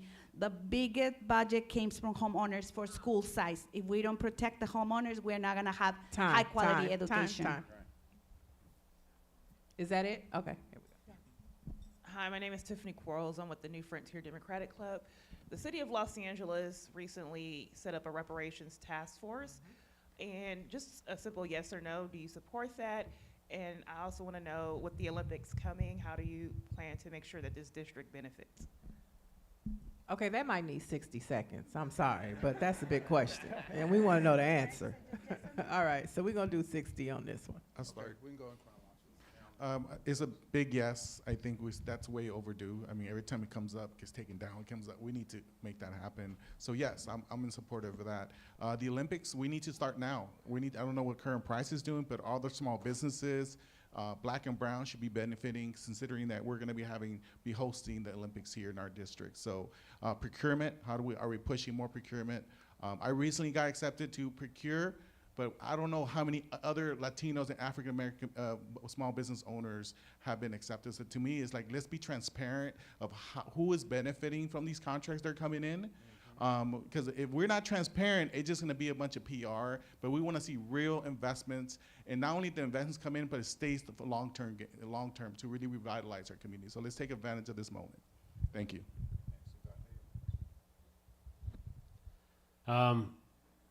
Olympics is coming in 2 years from now. The process is starting now. The council office, the mayor's office has made sure that a good percentage of the $200 million that's gonna be invested in our community is coming to our community. Black and brown businesses all along Figueroa, all along Vermont, all along King have started to apply already. There's workshops that we're having every day, but the money's not coming in till a year and a half from now when they sell those rights. I wanna take a bunch of that money to work on the streets. Right now, we're in $1 billion budget deficit. I want to make sure that those streets are fixed for years. Because right now, I was here in the 80s Olympics, and the Olympics came and gone, and it's still dirty. And I want to make sure that they at least apply it to 2 years after the Olympics to make sure the streets are clean, make sure potholes are filled, trees are trimmed. That's something I really want to focus on. And then, yes, I worked with Senator Steve Bradford to pass reparations meetings to make sure that passed. Steve Bradford is a big supporter of mine as well. Thank you.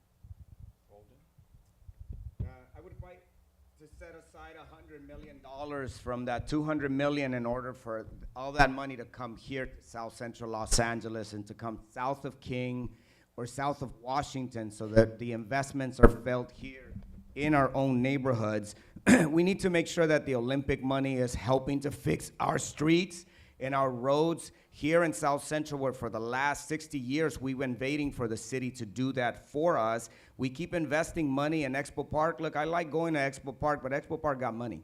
They get money from the state, they get money from the county. What about the rest of South Central? We can't wait for the Olympics to come and go, for them to just invest on Vermont or on Figueroa, where there's already a lot of money going towards gentrification, instead of Black and Latino communities south of King, where we desperately need it, going all the way down to 95th.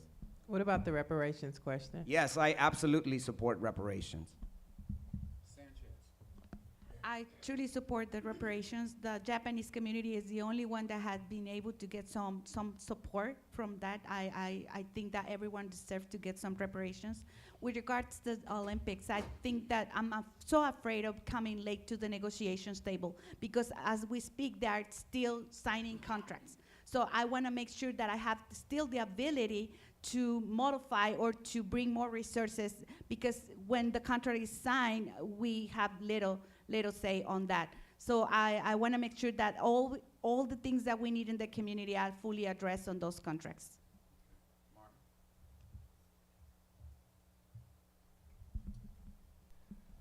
I think everybody up here, for the most part, is going to say that they support reparations. But, sister, I want you to look at me and be able to know emphatically that I wholeheartedly support reparations for our people, and that is something that I'm going to fight for.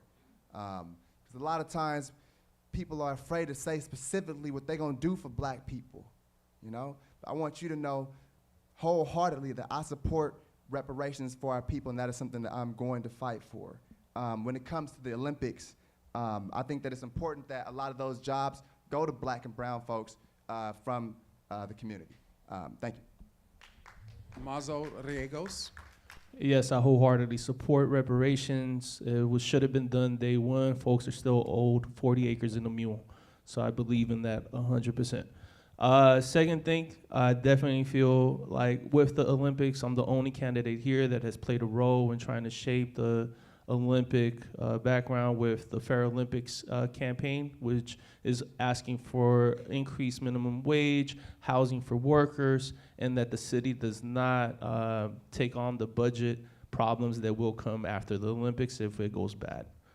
Secondly, I definitely have a part of my program is called Campaign Home Team, we have Olympic-sized events every weekend in our neighborhood. At the Coliseum right now, we have a rave happening where they're shutting down one of their only green space. Why not get some of that money that's coming through that rave to bring it back to our neighborhood? I call it Campaign Home Team. You can check it out on my website, estuardoforla.com. All right, this is our last community question. Yeah, do we have any other quick community questions? Okay, that's truly the last one, okay. Hey, good morning. Thank you, everybody, for coming out this morning. We appreciate that. My name is Marshall. I sit on the Zapata King Neighborhood Council, and I also just now opened up the Health and Safety Committee, which represents the freeway to Central and from King to Slauson. So this is right in the middle of it, so come on out to the Neighborhood Council meeting and let's get some things done. But thank you very much. So one thing I wanted to ask was, and it came up a little bit earlier, was that LA Live, BOM Stadium, and the Coliseum, all that area, Exposition Park, and the Honda Center, and LA Trade Tech, all those entities are within CD9, but none of those funds, none of that money comes south of King Boulevard. King Boulevard does not have any streetlights. Anything south of King does not have streetlights. We have overgrown trees.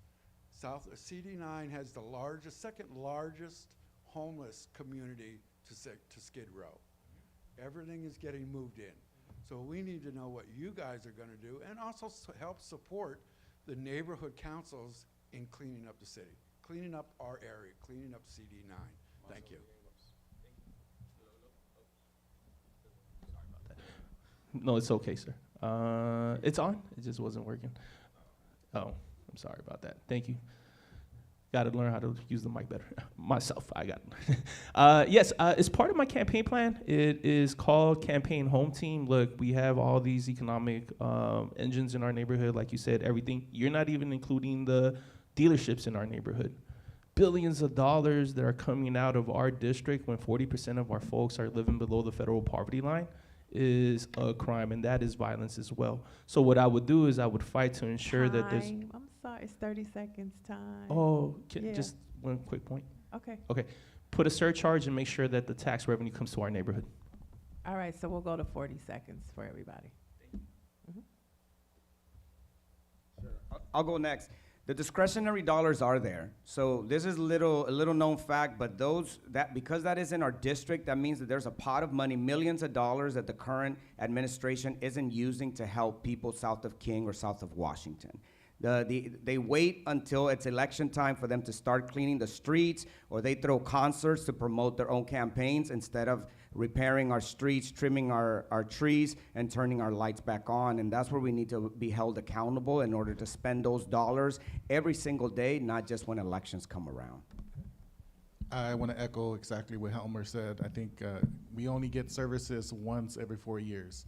So if you look at the last 12 years, we've only gotten 3 years of the last 12 years of real services. I think we need to have these conversations with corporations like, hey, the billions of dollars you're using our roads, you're using our streets, we need to reinvest those to fix our sidewalks, trim our trees, address all the illegal dumping. From day one, every day for me is campaign season. So 12 years, let's do 12 years of real work. Thank you. Okay. Wait, we have somebody else? I think there's so much. Mic check, there we go. I think that so much of the money goes to LA Live and USC and downtown LA, but I want to make it clear that I'm not here for LA Live and USC and downtown LA. I'm here for Central Avenue. I'm here for Slauson. I'm here for Manchester. I'm here for Vernon.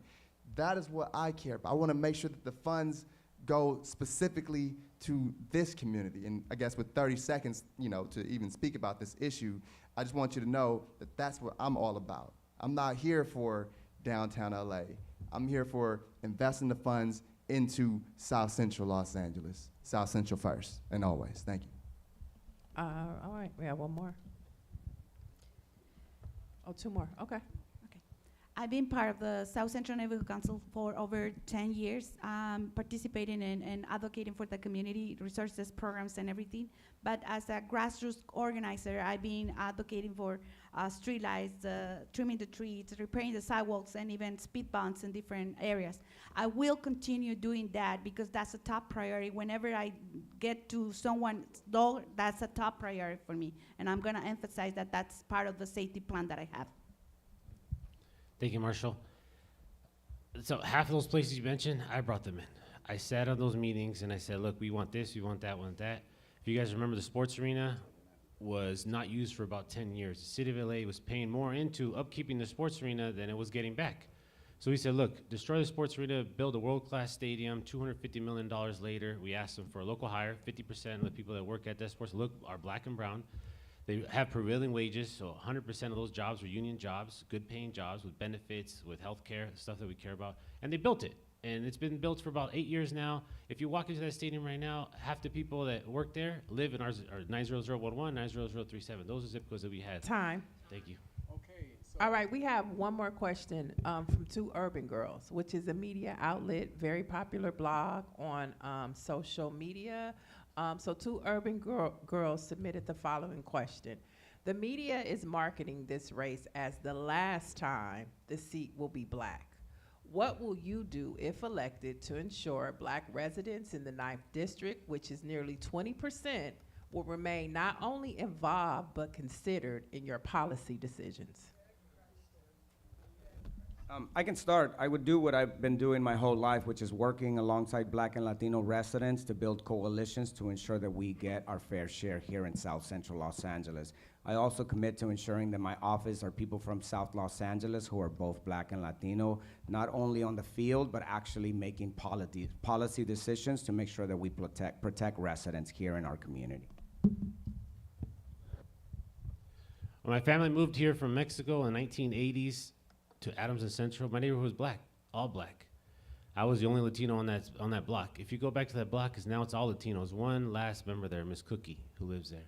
And I grew up with her. I grew up with the whole community. And if you want a councilman to make sure that both communities are put together, I'm the councilman. I'm a lifelong member of the NAACP. I've been working for black electeds from Mark Lee Thomas to Steve Bradford to Kern Price in this community that I've held. And it doesn't matter what color you are. I know the issues, and I gotta make sure I address them. I wanna make sure my staff does the same thing. Thank you. Thank you. For me, growing up in South Central LA, black and brown is my lived experience. You know, I bought my home here, so my office is not to be a reflection of our community. You know, what I think the difference is people who are invested here, who are from here, have that lived experience, that know that black and brown is what makes this community. In my office, and be a reflection of my community. I want to make sure that our collective efforts benefits all of us by making sure our streets are clean, our lights are on, because it impacts all of us. Thank you. The system used color to divide us. I don't want to say it's gonna be black, it's gonna be blue, it's gonna be purple. It's gonna be a community made of humans working, supporting each other. It's not about color, it's about economic status, it's about being disconnected. So I don't wanna say that I ignored the color, because that means that I'm not acknowledging people, but I'm gonna say that we are together as humans to support each other as a big, big and a strong community. Is that it? All right. Yeah, I'm the only candidate that has an entire description of how to do this and the policy format. If you look at on my website, estuardo4la.com, you'll see an entire platform on fighting for a black future in Los Angeles. So I definitely already have policies in place to ensure black folks are getting hired to good union jobs, that black folks don't get discriminated when it comes to housing. And look, just this week, we're looking at an attack on the civil rights, the Voting Act of 1965. So you could count on me to be on the front lines to defend our folks and make sure our democracy is saved. To two urban girls, I want to say that the story of black political power in the city of Los Angeles seems like it's dying. But I'm here. I'm here. You can vote for me. And in fact, the truth of the matter is that the majority of voters in the district who typically do vote are black, which is why it's always been a black city council person here since 1960. So I'm here, I exist. This seat does not have to be given up. And the story of black political power in the city of Los Angeles is not yet dead. Time. Thank you. Are going to have rapid fire questions, and those are yes or no, and maybe. Oh, okay. All right. They're specific to the candidate only, so the questions can come. Each candidate does not have to answer the same question. No, that's not what we're doing. We're doing rapid fire. Just yes. All right. All right. I guess, do you support capital punishment or the death penalty? Let's go down. Let's go down and just. No. No. What is, do you support, what is your, well, this isn't a yes or no question. So what is your position on abortion? Oh, yeah, support or no, don't support.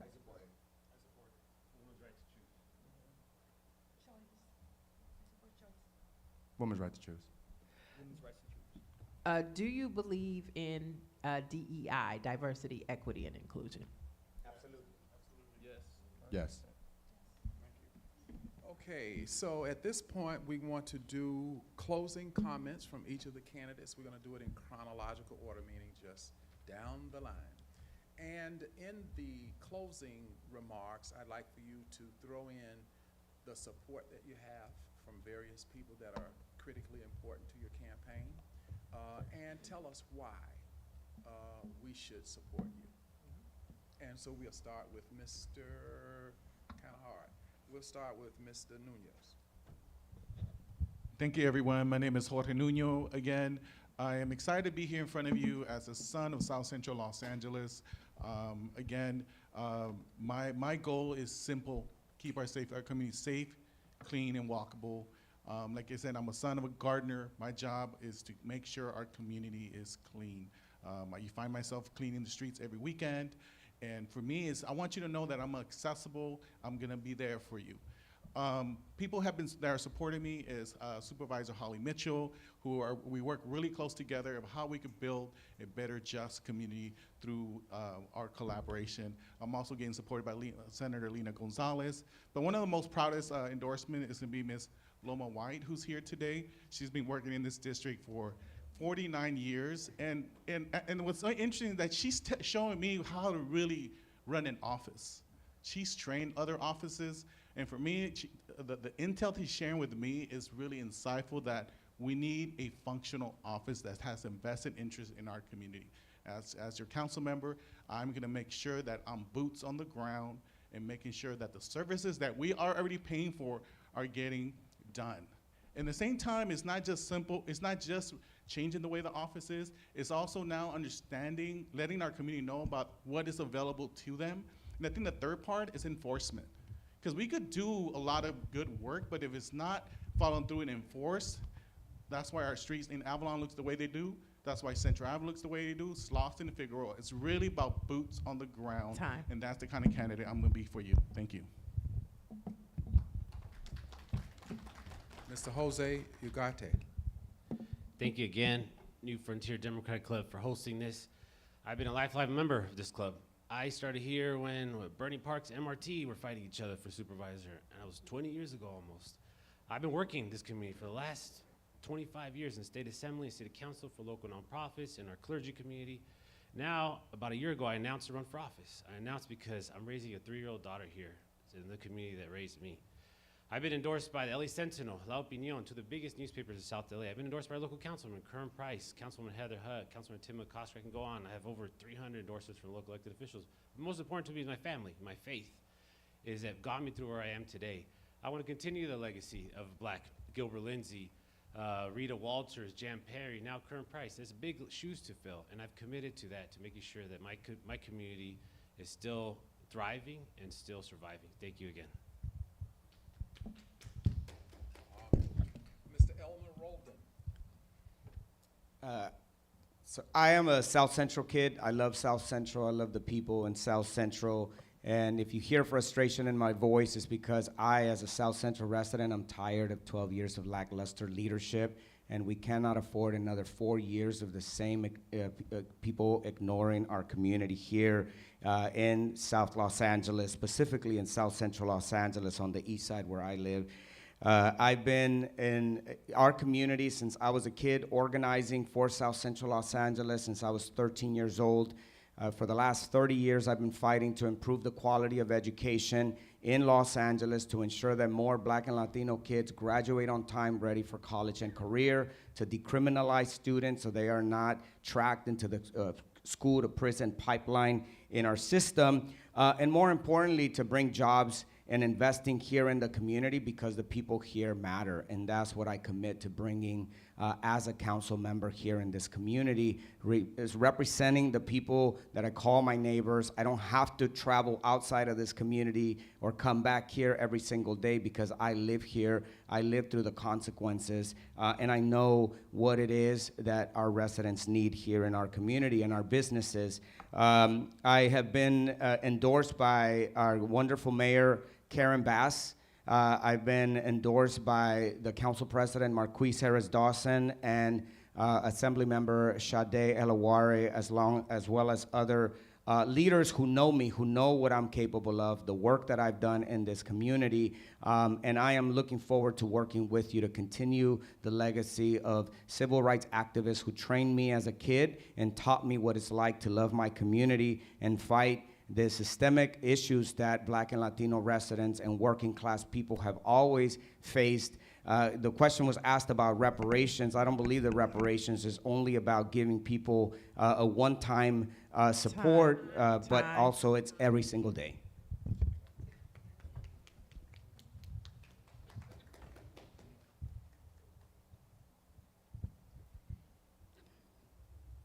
I'm running because I see people every day tired, broken, traumatized, and emotionally exhausted.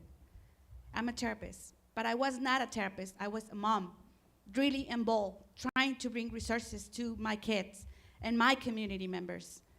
I started organizing for environmental justice, and I haven't stopped since that day, organizing about the many issues that we face every day. I have no political affiliation. I haven't signed any contract with any politician. I'm running for the people, by the people, doing a grassroots program from the very bottom. I'm accountable to people, and the people that have provided financing to my campaign, they know that they count on me. I'm running to serve my people with the purpose of supporting real faces in this community. I have no gifts, no promises to any other person outside the community. I'm one of yours. I'm very gifted. I know how to listen. I might not have all the answers, but I know people that can do the work together. And I'm proposing to work together as a community, as a unity. I know people that can do the job, but I can't do the job because I was delivering results without holding any political position. And I'm very humble to say, I'm gonna work with the community, for the community, without having any political support. Thank you so much. Chris Martin.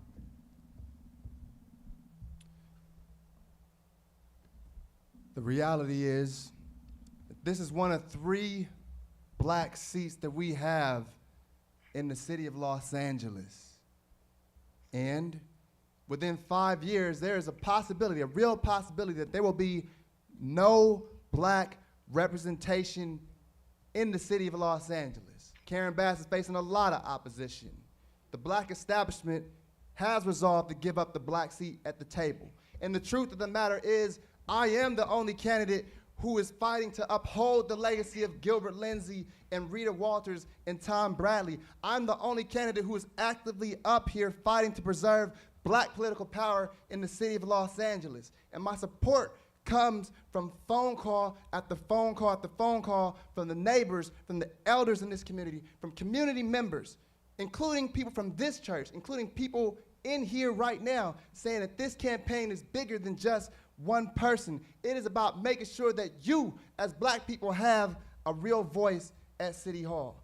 I am running for homegrown leadership, accountability, and for real investment in this community. And today, I look forward to earning your support. So I'm asking that when you vote, you write in Chris Martin for Los Angeles City Council, District 9. And if you care about preserving the legacy of black political power in the city of Los Angeles, then you can help me organize the largest write-in campaign in Los Angeles city history.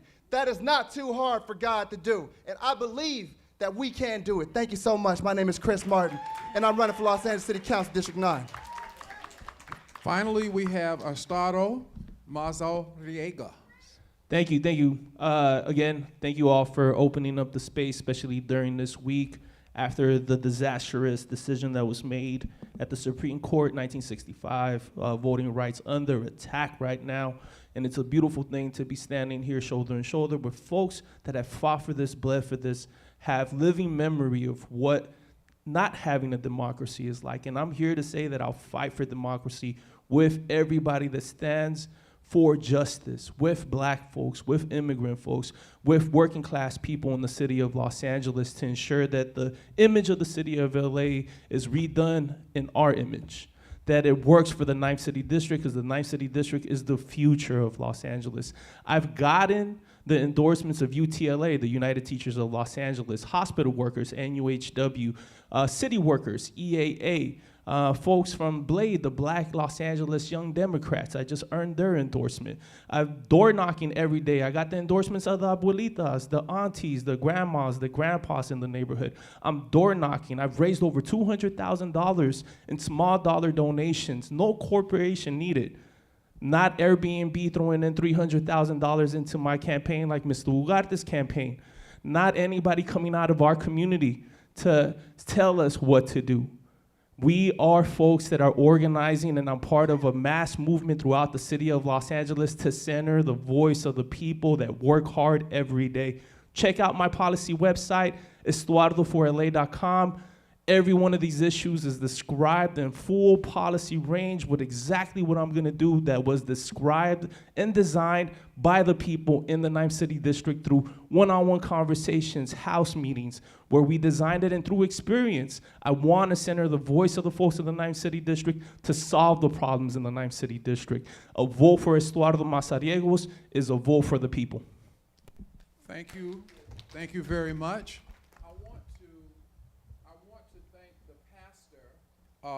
Reverend Ramon Stripling, senior pastor here at Phillips Temple CME Church, for allowing us to come and to learn more about the candidates who are running for leadership. One of 15 leaders in the city of Los Angeles will come from this district, and we have to be intricately involved in selecting them. We also want to thank the panelists, Attorney Camilla Moore from Columbia School of Law and from the Ben Crump law firm where she currently works, and Reverend William Smart, longtime activist and past leader here at Phillips Temple, and also Ingrid Palmer, who's training our women for leadership in this great city. I thank all of them, and I thank all of those of you who have come out, and let's continue to engage with each of these candidates. And for the candidates, you are an impressive crowd of candidates who have presented yourself to provide leadership in a diverse community, one that is transforming itself. And we expect transformational leadership to match the demographics of the district. That means that it's a leadership that will take us further than we anticipated that we could go. That's transformational leadership. You've heard of servant leadership, and you've heard of behavioral leadership, but we're looking for transformational leadership, the kind of leader that can take us further than we thought that we could go. And then I'll put a little grandmama philosophy in here too. As far as those of you who are leading, you know the proof of the pudding is in the eating. So we've heard everything you've said. Now we're gonna watch everything that you do. Thank you all so very much for being here. We loved engaging with us. And also, finally, I will thank my co-host and my mistress of ceremonies, whom every Tuesday, you can hear us on the radio. We do Black Press USA out of Washington, D.C., talking about headline news, issues that are critically important in general to America, but specifically how it impacts African Americans, and oftentimes negatively so. So when we think about the United States Supreme Court, rolling back Section 2. Section 2 is an area of policy where counties throughout this country, many of whom were very racially biased, would implement policy on voting rights that they created themselves. But Section 2 said you had to get a clearance from the federal government before you did the implementation or the execution of such policy. So this Section 2 is the challenge that we are confronting today, because this conservative Supreme Court denied the opportunity for us to continue to implement Section 2. We have to fight for that. Finally, I will tell you, in national government today, in the three forms of government, the legislative, the executive, and the judicial, each of those branches of governments in our country are overwhelmingly influenced by a conservative ideology of folk that we call Republicans. And so unless we get out to vote and make a difference, the proof of the pudding applies to those of us as voters as well. If we don't get out to vote, then we're going to continue to get what we're getting.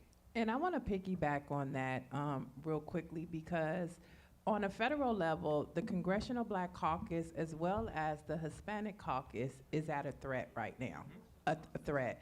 And we know that local politics are the most important, but now we know that states across this country, southern states of why we had the Voting Rights Act of 1965 passed, are now in tremendous jeopardy.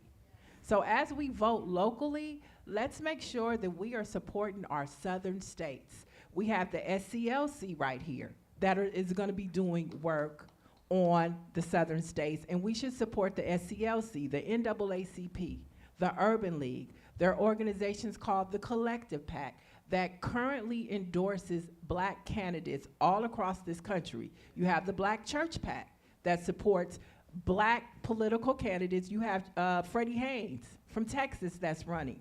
We can still support these candidates. We can still make phone calls for them. We can still donate to their campaigns. So just because we're in California, in LA, there is still something we can do on a national level for our southern states. We saw that 4 Republicans, the black Republicans, they stepped aside. So, you know, Senate doesn't have any representation but Tim Scott, and then of course our black Democrat ladies. But my point in saying all this is that this fight is not just for the southern states, it's for us too. And so I implore you to please be involved and concerned in what's happening on our southern states. And as Mike mentioned, we represent, the Black Press USA represents all the black newspapers across the country. We have a morning show on YouTube on Black Press USA. If you can't wake up at 5 o'clock in the morning, we're not asking you to, but you could go watch the recap. And we are bringing you the headline news that you no longer see on MSNBC, that you no longer see on CNN. Black independent journalists like Roland Martin, Don Lemon, Joy Reid, we need to support them and support us as well. Peace and love, y'all.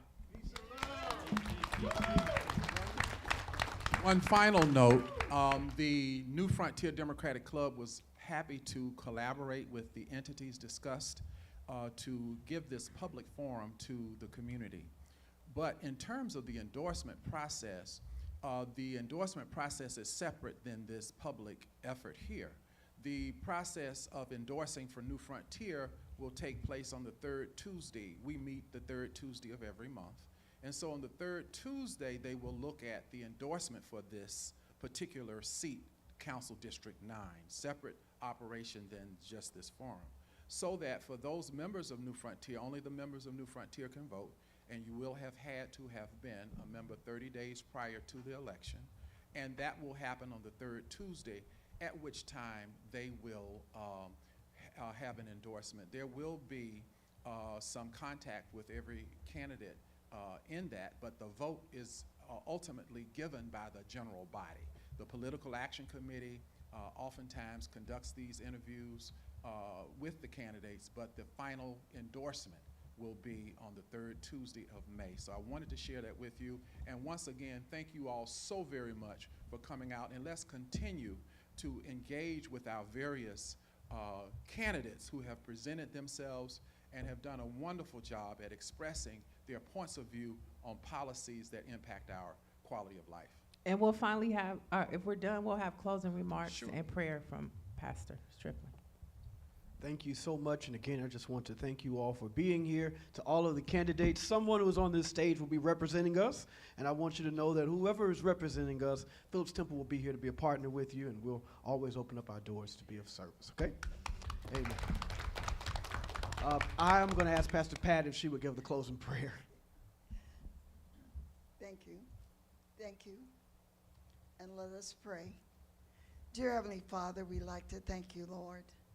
Thank you for this opportunity to come together and to hear the voices of the candidates that's going to represent everybody in District 9. God, clean their hearts, clean their minds, clean their attitudes. Lord, let them know that they represent us, but most of all, they represent God. God bless them as they go forth, whoever it is, Lord. But Lord, touch them that they may take steps to make this a better place that you would be proud of, that will be in your will, Lord. And God, just touch this church, this pastor, and every church that's represented in our district. And Lord, let us do thy will, us as citizens and stakeholders of District 9, to go out and vote, to go out and listen, and to be a part of. But God, I just want to thank you for every person that's here, Lord, every door, every family, everything that represent in District 9 and all over this United States. So God, just thank you again for this opportunity, and thank you for all that you do for us through your mercy and grace, your loving Son, Jesus Christ. Let us all say amen. Amen. I want to also thank Kevin Kinsey, our first vice president and chair of the Political Action Committee and the committee. Thank you all so very much, and enjoy the rest of your day.